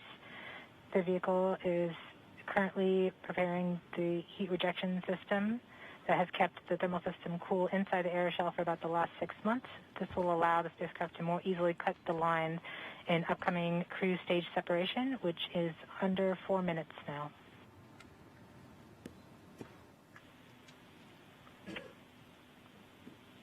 We have now enabled the Rover Pyro Bus. That's the pyrotechnic system that's we are powering off the cruise stage devices. And these are the things in the cruise stage that we no longer need. With the pyrotechnic system working, we can explode the devices. The vehicle is preparing for the upcoming cruise stage separation in about 3 minutes 15 seconds by powering off all the devices on the cruise stage in order that make me safe once the cruise stage is jettisoned. Yeah, this cruise stage has been very reliable. We are firing our first pyros to vent the HRS liquid and gas. This has been the coolant that's kept the vehicle from getting too hot on the way to Mars. We have to vent it into space. And this is one of the first major events that take place as part of entry, descent, landing. The HRS vent anchor is complete. Yes. We will see the next anchor in approximately 3 minutes. Okay. We are currently 12.5 minutes from entry interface. We are coming upon cruise stage separation in 2 minutes and 20 seconds. What's happening now, Rob? Okay, well, we're just waiting. The rover is completely in charge. It's doing all the things we've taught it how to do. It's all built into the software. We've tested it over and over and over again. This team has spent 24 hours a day, 7 days a week, testing this thing for years. And so this is really the culmination of all that work. So this vehicle is getting ready to push that cruise stage away. Once it gets pushed away, the entry system with the rover inside, with the rover still in charge, is going to get ready to take the vehicle, turn it to the right orientation, and aim it to Mars, and prepare for entering the atmosphere.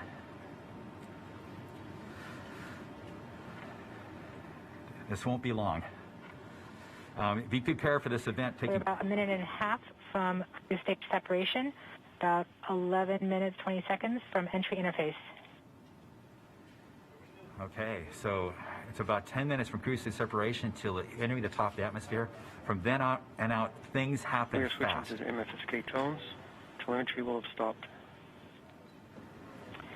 Telecom is confirming that the spacecraft has switched to broadcasting tones. These tones are received directly from Perseverance, but have very limited information content. We won't receive real-time information until about 9-10 minutes from now, once the Mars Reconnaissance Orbiter starts relaying information from Perseverance. We are under 1 minute from cruise stage separation, about 10.5 minutes from entry interface. It's getting exciting. I have to admit, I am quite anxious, but very hopeful that this machine is going to do what we asked it to do. We are seeing the heartbeat tones. Okay, that means that there's no more ones and zeros coming. It's just the vehicle telling us it's still alive.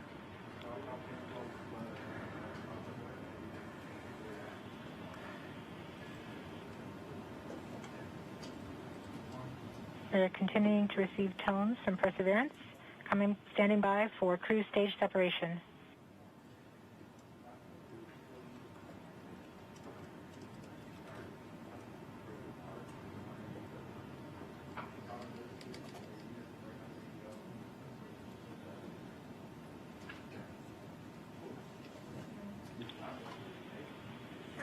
We have indication that cruise stage separation has been confirmed by the spacecraft. We're off on a good start. In about 1 minute, Perseverance's landing software will wake up and begin the final preparations for entry. The first action it will do is to fire warm-up pulses with its entry thrusters. These pulses ensure that the spacecraft gets the thrust that it wants during entry interface. We're about 9 minutes from entry interface.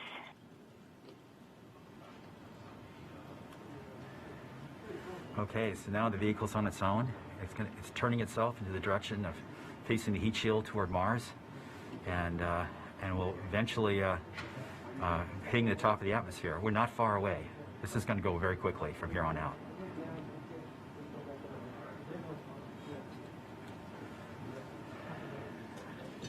That's confirmation that we got shadowed by the cruise stage as it passed through our beam to the Earth. Telecom indicated actually that we could see a signal that the cruise stage went between the Perseverance entry capsule and Earth. So we saw a little blip, the data stream indicating the cruise stage separation. We have confirmation that the vehicle has started warming up those entry thrusters. Warm-up pulses have begun.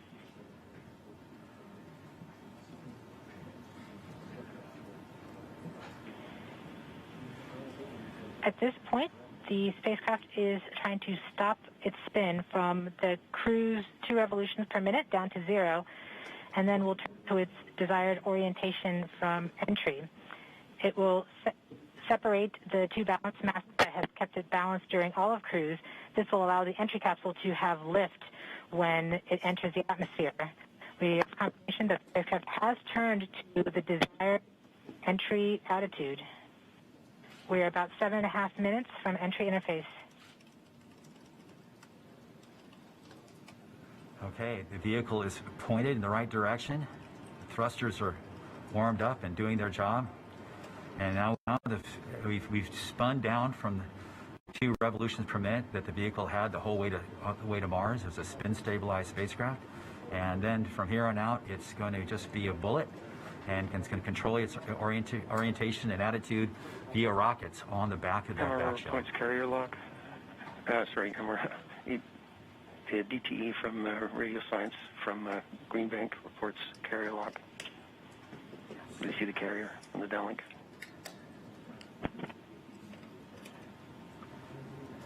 Flight level 1. We are continuing to wait for entry interface. We're about 6 minutes and 45 seconds from entry interface. We have confirmation from Greenback that they are receiving direct-to-Earth telemetry via that path. The spacecraft Perseverance is currently transmitting heartbeat tones. These tones indicate that Perseverance is operating normally and has nothing significant to report. This is as expected.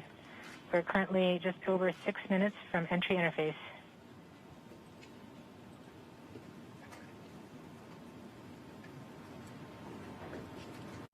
Okay, and now we wait.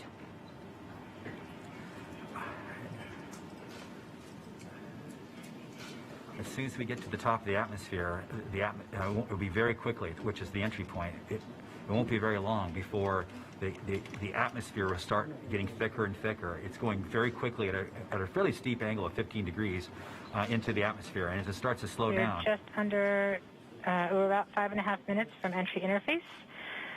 We're still receiving heartbeat tones. We expect to continue receiving heartbeat tones until about 5 minutes after entry. At that time, Perseverance will be no longer in view of our antennas here on Earth. About 90 seconds prior to entry, the Mars Reconnaissance Orbiter should begin receiving telemetry from Perseverance and streaming it to Earth in near real time. There are a few expected short outages, such as when we have a plasma blackout or when we enter the peak heating phase. Aside from these outages caused by the plasma blackout, antenna switching, or high dynamic events, spacecraft events, we should have telemetry until about 90 seconds after landing. A plasma blackout is when the signal from Perseverance isn't strong enough to make it through the superheated, super fast air flowing around the spacecraft all the way down to Earth. Once the temperature drops below that peak heating, we do reacquire the signal from Perseverance. We are currently about 4.5 minutes from entry interface. Perseverance continues to report heartbeat tones, indicating everything is nominal. Okay, what we're looking for now is Mars Reconnaissance Orbiter should be in view soon of our vehicle and be able to listen to ones and zeros coming from a separate radio that's really designed to talk between spacecraft. Camera reports the electro radio is powered on, ready to receive signals from the lander. Okay, MRO is ready and able and waiting to hear from our rover. Mars Reconnaissance Orbiter has reported that it's ready to receive the signals from Perseverance. It should be in a few minutes here. We're just Flight Local 1 from entry interface.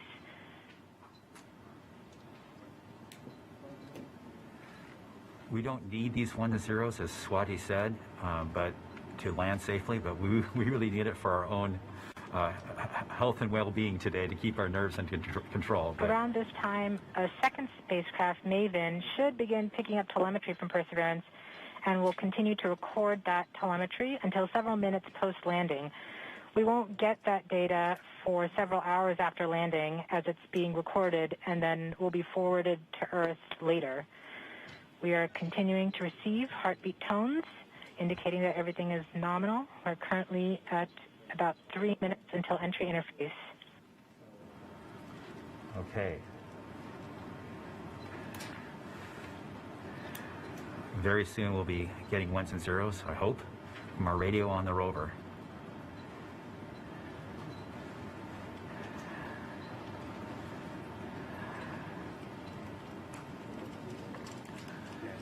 The entry interface is nothing more than just an arbitrary place in the sky that we've defined to be above the atmosphere. But from that point on, there's definitely atmosphere, and above it there isn't. We are 2 minutes from entry interface. Perseverance is to transmit heartbeat tones, indicating everything is nominal. So the tones can tell us whether something's bad or not is happening. So far the heartbeat is doing well. So the vehicle thinks it's in good shape to land, which is a great sign.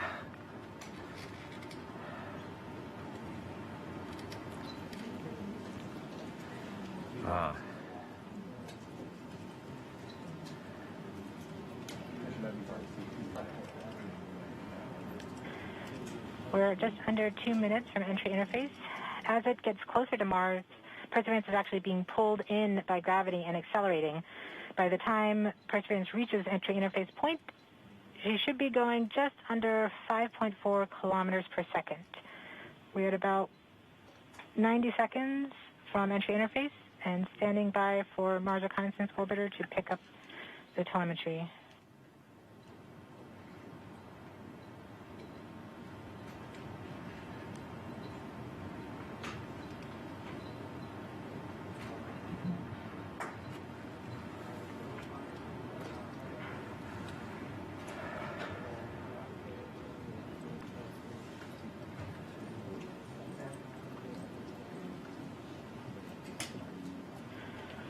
We are 1 minute from entry interface.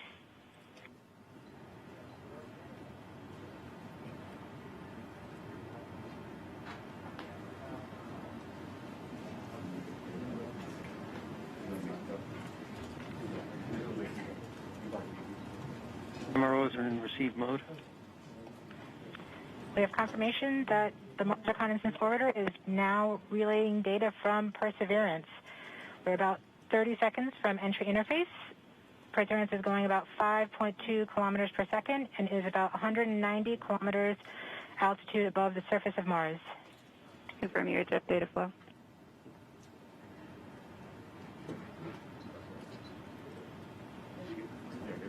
About seconds from entry interface. 5.3 kilometers per second and an altitude of about 150 kilometers from the surface of Mars.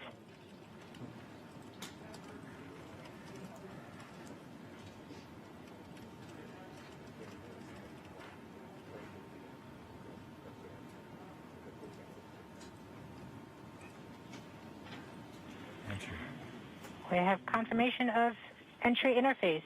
Perseverance is currently going 5.3 kilometers per second at an altitude of about 120 kilometers from the surface of Mars.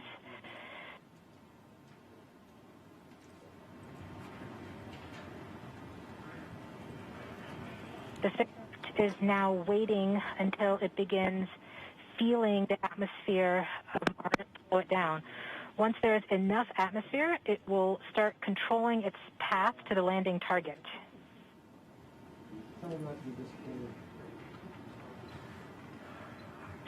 Navigation is also confirming that we can see a little bit of that slowdown of the atmosphere on the Perseverance entry capsule. Our current velocity is about 5.36 kilometers per second and an altitude of about 67 kilometers from the surface. We are probably seeing MRO plasma blackout at this point.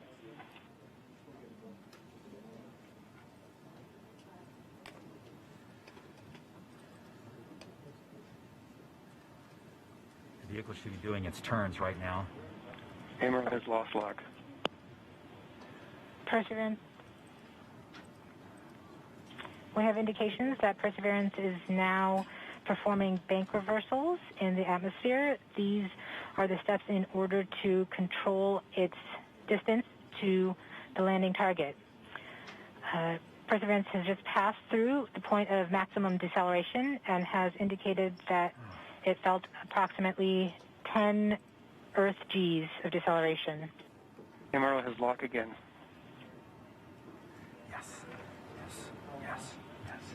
We saw a small outage of the UHF telemetry from Mars Reconnaissance Orbiter during that peak heating phase, likely caused by the plasma blackout.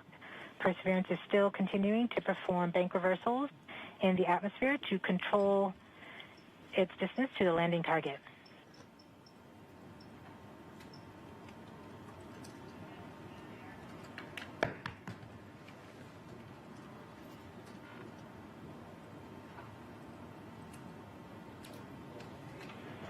Perseverance is going about 1 kilometers per second at an altitude of about 16 kilometers from the surface of Mars.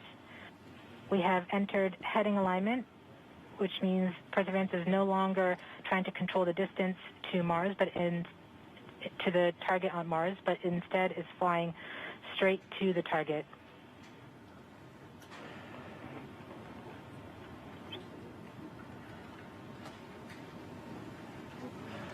Parachute.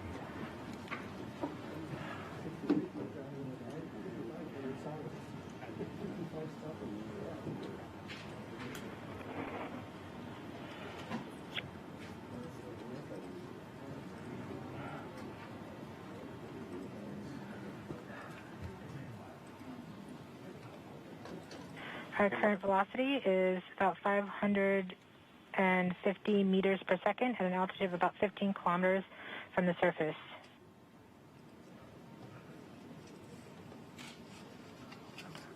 MRO is reporting good telemetry log. We are coming upon the straighten up. We are starting the straighten up and fly right maneuver, where the spacecraft will jettison the entry balance masses in preparation for parachute deploy and to roll over to give the radar a better look at the ground. Yes. The navigation has confirmed that the parachute has deployed, and we are seeing significant deceleration in the velocity. Our current velocity is 440 meters per second at an altitude of about 12 kilometers from the surface of Mars.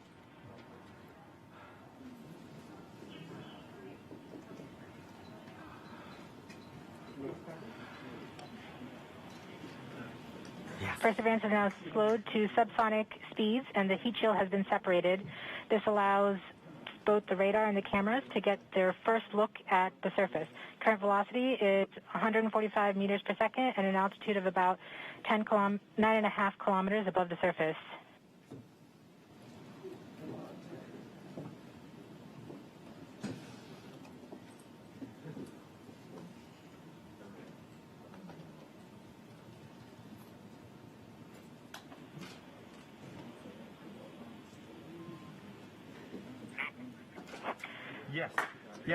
Yes. Perseverance now has radar lock on the ground. Current velocity is about 100 meters per second, 6.6 kilometers of the surface. Perseverance is continuing to descend on the parachute. We are coming up on the initialization of terrain relative navigation and subsequently the priming of the landing engines. Our current velocity is about 90 meters per second at an altitude of 4.2 kilometers.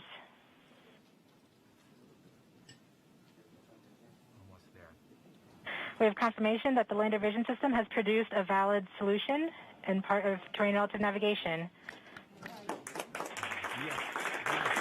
We have priming of the landing engines.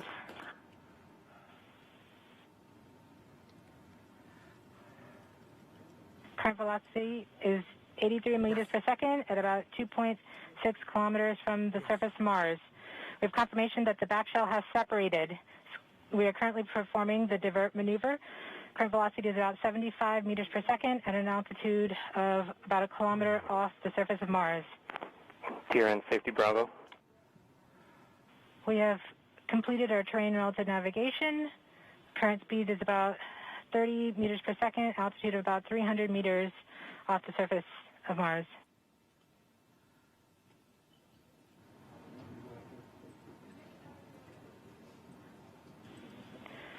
We have started our constant velocity accordion, which means we are conducting the sky crane, about to conduct the sky crane maneuver.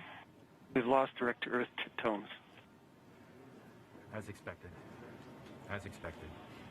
Sky crane maneuver has started. About 20 meters off the surface.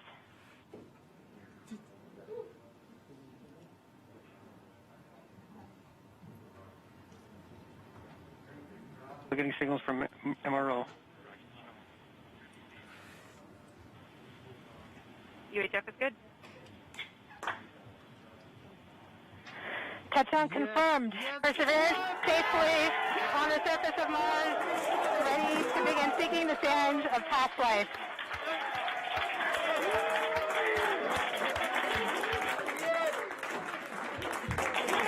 At this point, the descent stage has flown away to a safe distance. Perseverance is continuing to transmit direct through Mars Reconnaissance Orbiter to Earth.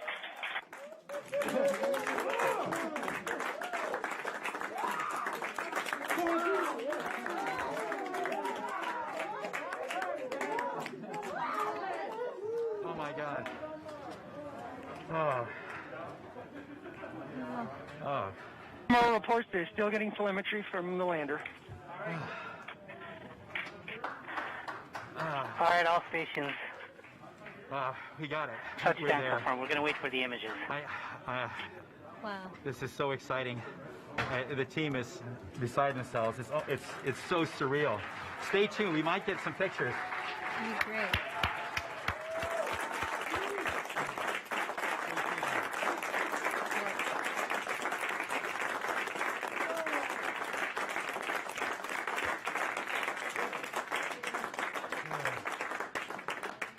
So much has been riding on this. Yeah, we just heard the news that Perseverance is alive on the surface of Mars. It's not Flight, we have seen the completion of EDL 3000. Copy activity. That is as expected.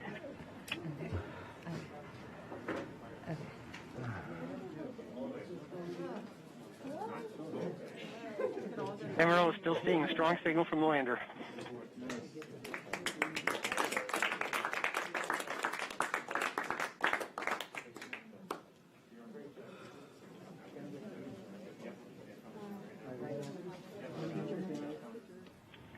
We have just heard the news that Perseverance is alive on the surface of Mars. Congratulations to the mission. And looks like we have some more news in. It looks like we're getting the first image.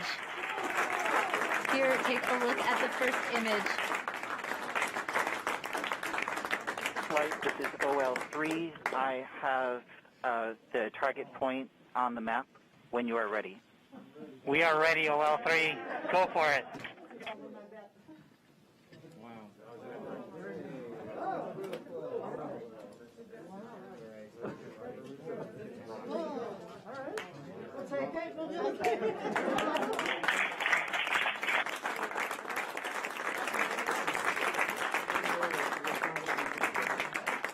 Flight, I'll be moving in, showing you the safe zone that we've landed in.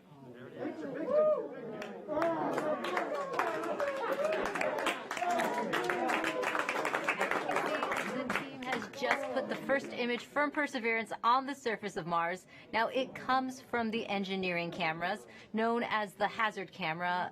This camera is mainly used to help the rover drive safely around Mars, and we will get higher resolution photos later in the day.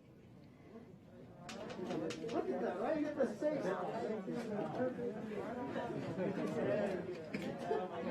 Let's see our entry. Nice. This is amazing. Here's Andrew.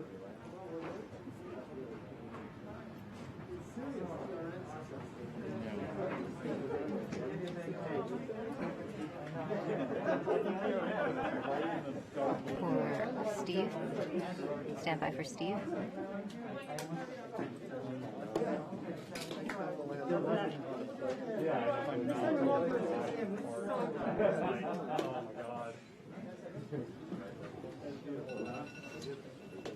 did it. You did it. You did. You led the team. You made it happen. Congratulations.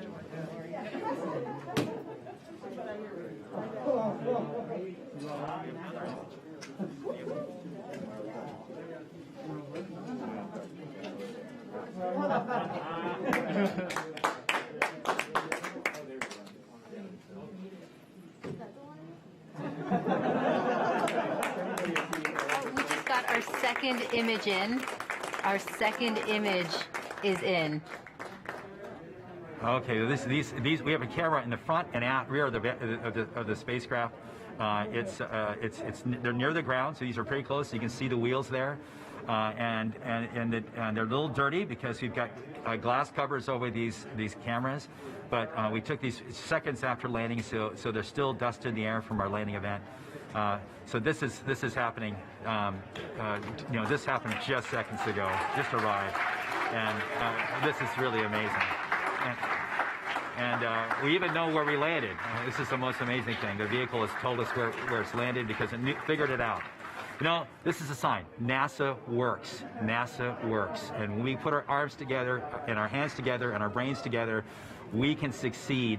This is what NASA does. This is what we can do as a country on all of the problems we have. We need to work together to do these kinds of things and make success happen.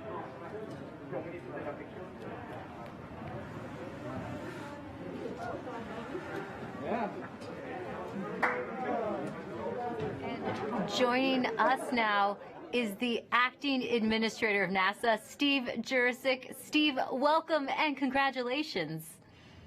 Hey, thank you. What an amazing day. And how does it feel to have another rover on Mars? It's amazing to have Perseverance join Curiosity on Mars, and just a credit to the team. I mean, just what an amazing team to work through all the adversity that goes and all the challenges that go with landing a rover on Mars, plus the challenges of COVID, and just an amazing accomplishment. And what does this mean for NASA and its future plans?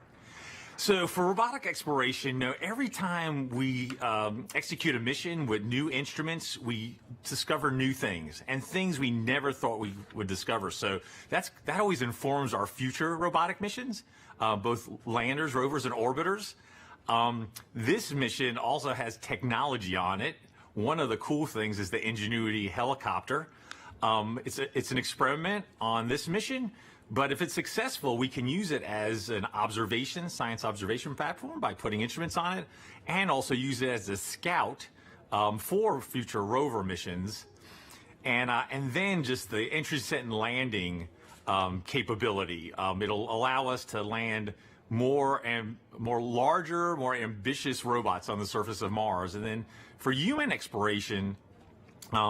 We have the Mars Entry, Descent, and Landing Instrumentation, which is going to give us EDL information.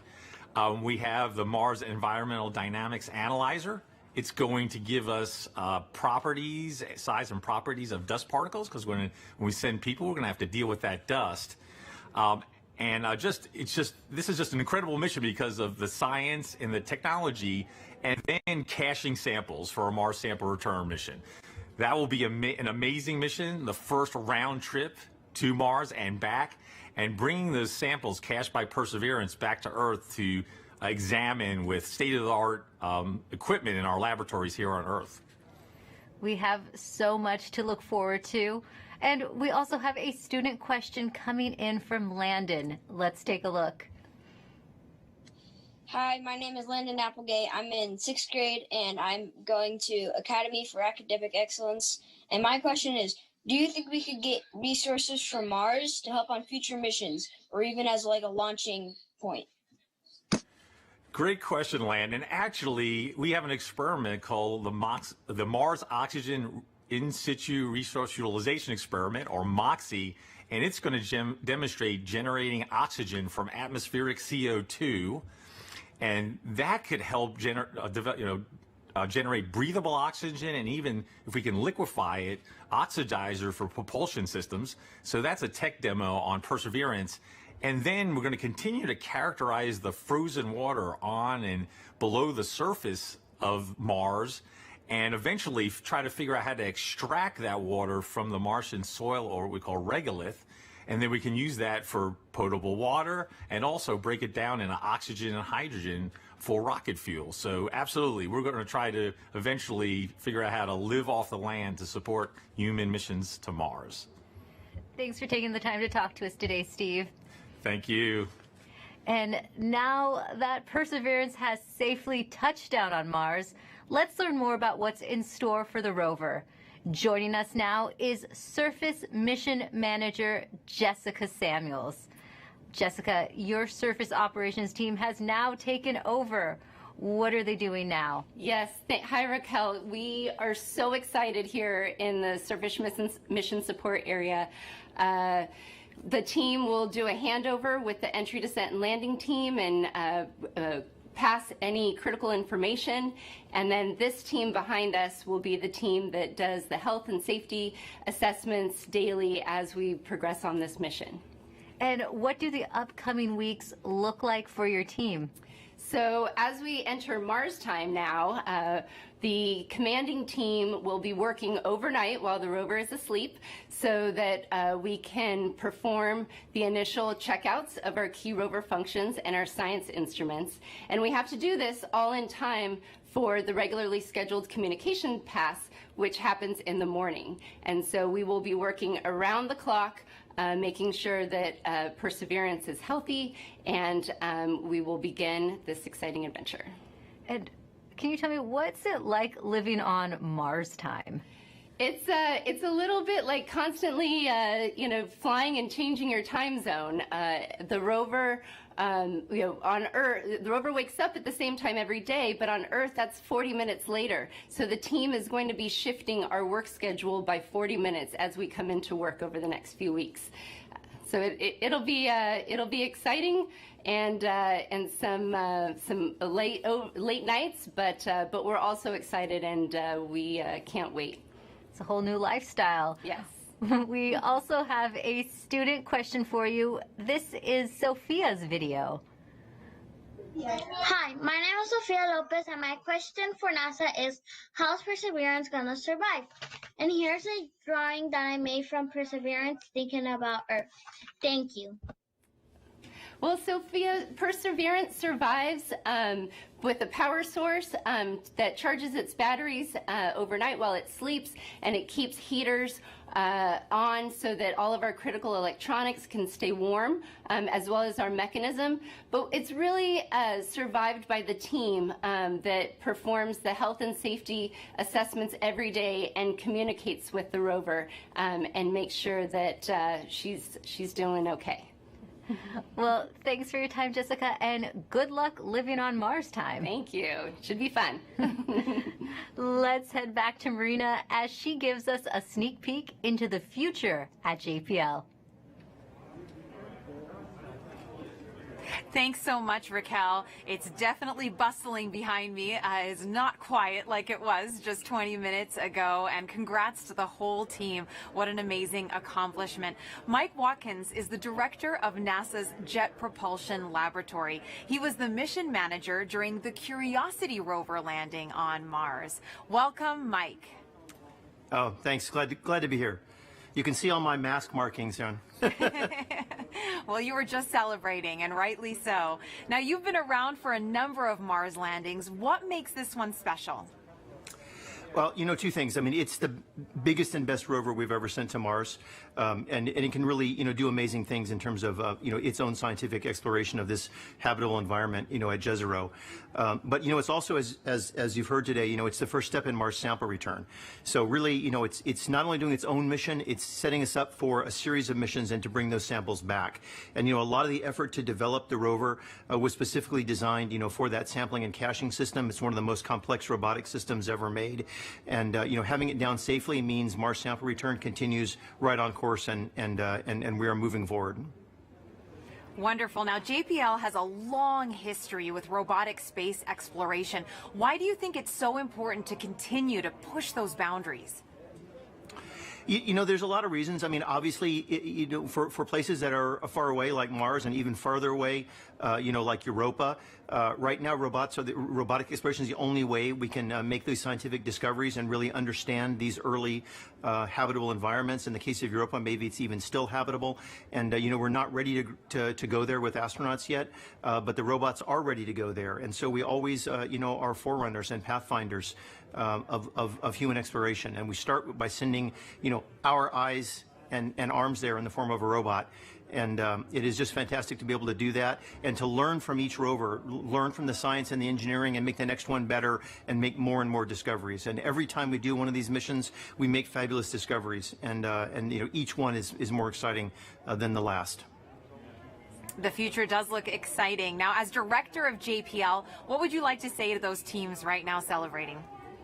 Oh, you know, obviously they have earned it. Let me tell you. I mean, they have worked, you know, for years and years on this mission, and then in the past year, of course, we had the COVID experience, and you know, I want to thank not only the team but also, you know, all of JPL. You know, a lot of folks had to pitch in here, you know, in terms of making sure our remote telework, you know, our IT systems were good enough to support folks working from home. You know, all of the folks looking at PPE and our safe distancing and reconfiguring facilities to make them safe for the employees. It's just an incredible amount of work by the entire lab, and of course, especially by this team. And you know, and in one sense, you know, the 7 minutes of terror are very exciting. But on the other hand, you know, the mission's just started, right? We built the mission, you know, not to land, but actually to drive and get the samples and do other technology, you know, demonstrations. And so, you know, for much of the team, you know, this part of the mission's over, but for most of the team, the mission's really just starting. And so, you know, I think they're very excited. But you know, everybody, I think, can take a deep breath and a sigh of relief now that we are safely down on the surface. Yes, that collective sigh of relief, and I hear a lot of excitement and celebration behind me as well. So thanks so much for joining me, Mike. It's my pleasure, and thanks to everyone for joining us too. Congrats again to the Mars 2020 Perseverance team for a successful landing. Back to you, Raquel. Now, there will be a flight test coming up for the Ingenuity Mars helicopter, and if this technology experiment is successful, it would mark the first time we have taken a power-controlled flight on another planet. Sometimes you have to do something just to show that you can do it. When the Wright brothers flew for the first time, they flew an experimental aircraft. And in the same way, the Mars helicopter is designed to show that we can fly powered helicopter flight in the Martian atmosphere.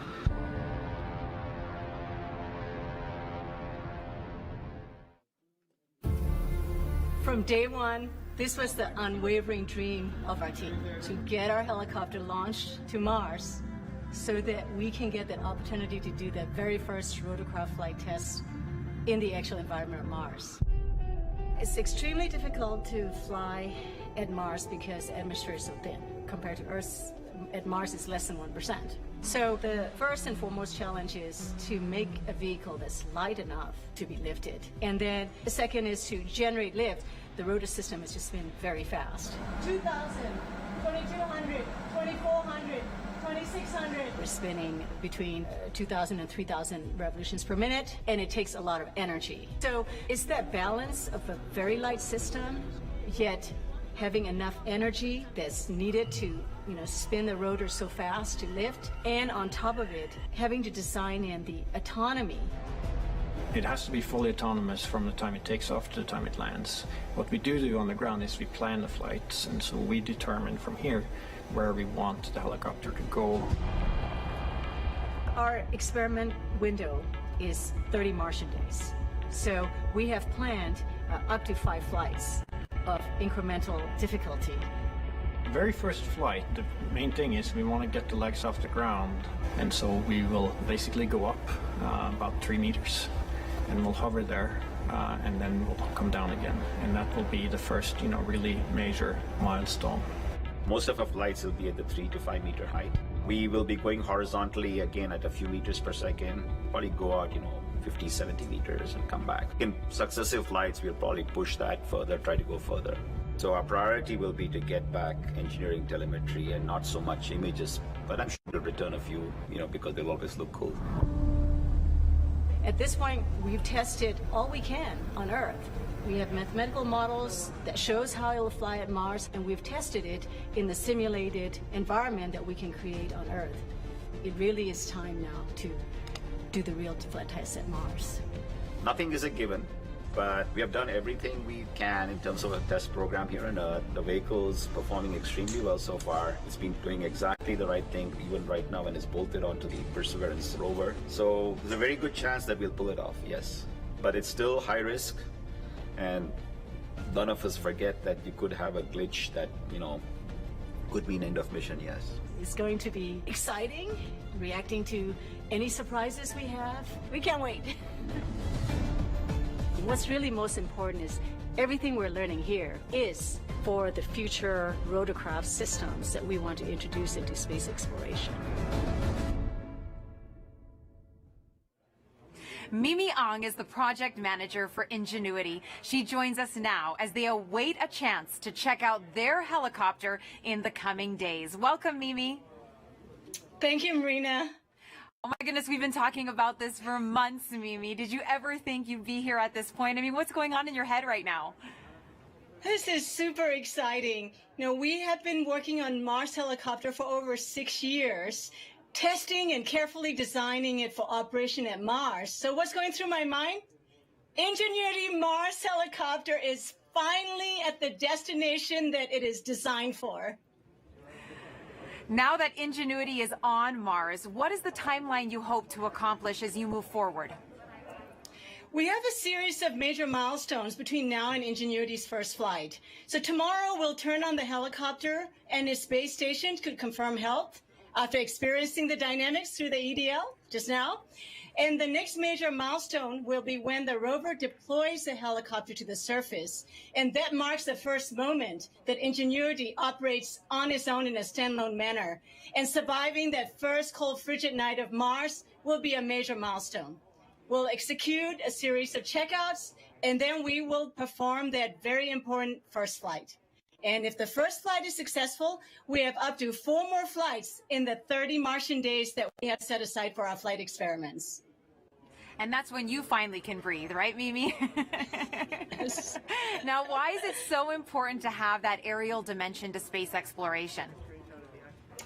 A helicopter flying far ahead of rovers and astronauts in the future can provide high-definition reconnaissance information for the rovers and the astronauts before they take the long journeys. And as importantly, being able to fly will enable us to get to places that we cannot get to with rovers and astronauts, like sites of steep cliffs, deep inside crevices, areas of high scientific interest. It will be game-changing. Game-changing is right, and we've talked about this a lot. You've mentioned the risk is huge, Mimi, but the reward is high. What will be your greatest reward? Our team started with the question of whether a helicopter can fly at Mars, given the extremely thin environment. And we systematically demonstrated a series of technical steps. We demonstrated lift first, and then we demonstrated lift and the first ever powered control rotorcraft flight in simulated Mars atmospheric density. And then we went on to build the full-up helicopter that can not only fly, but operate and survive autonomously at Mars, all under 1.8 kilograms, about 4 pounds. And each of these major milestones have been a first. And the success at each of these has been so rewarding. And along the way, the rewards just kept coming. And I have to tell you, at this moment, it's going up exponentially. So after all these tests, analysis, simulations, and more tests on Earth, our team now gets a chance to test, prove, and learn how it works in the actual environment of Mars. Our team can't ask for a bigger reward than that. Oh, Mimi, I'm so happy for you and your team. And now we're going to take a question from social media on Instagram for you. @NotVibhuti asks, is the helicopter going to be doing science?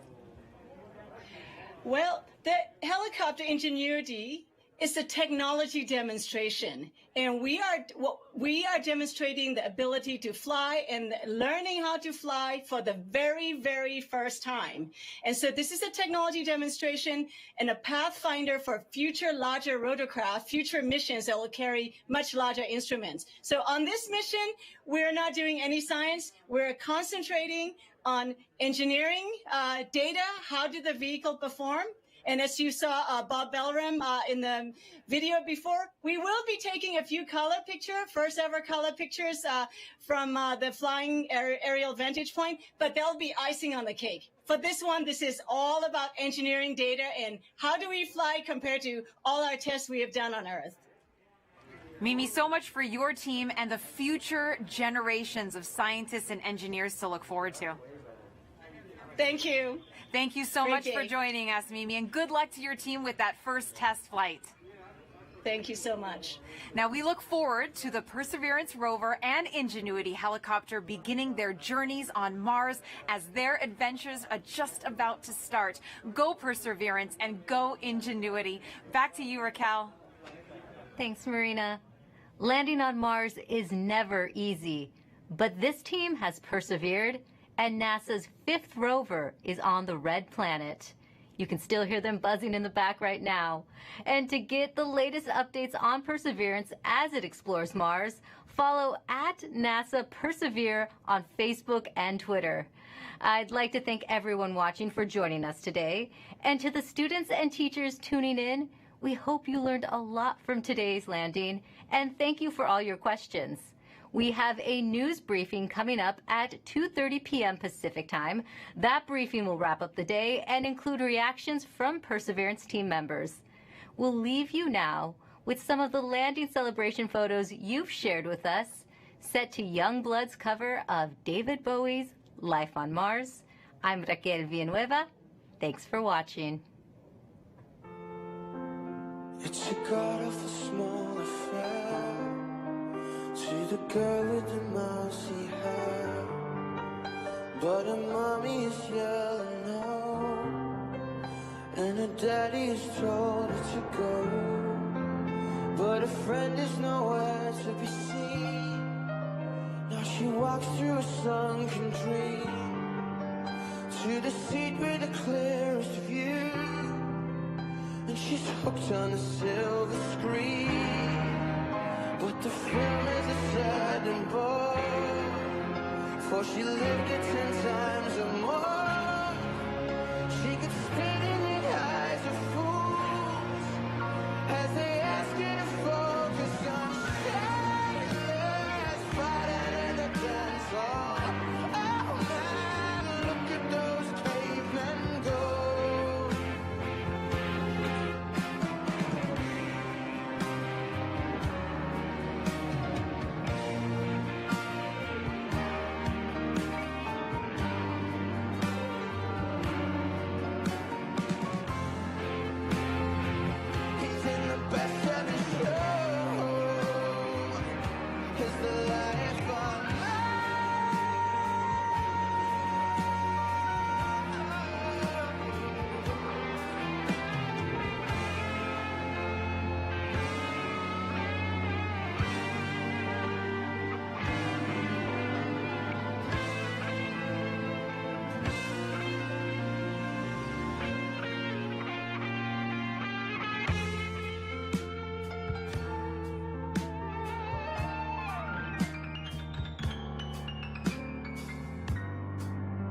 Now the workers are struck for fame, 'cause Lennon's on sale again, for the mice in their million hordes, from Ibiza to the Norfolk ports.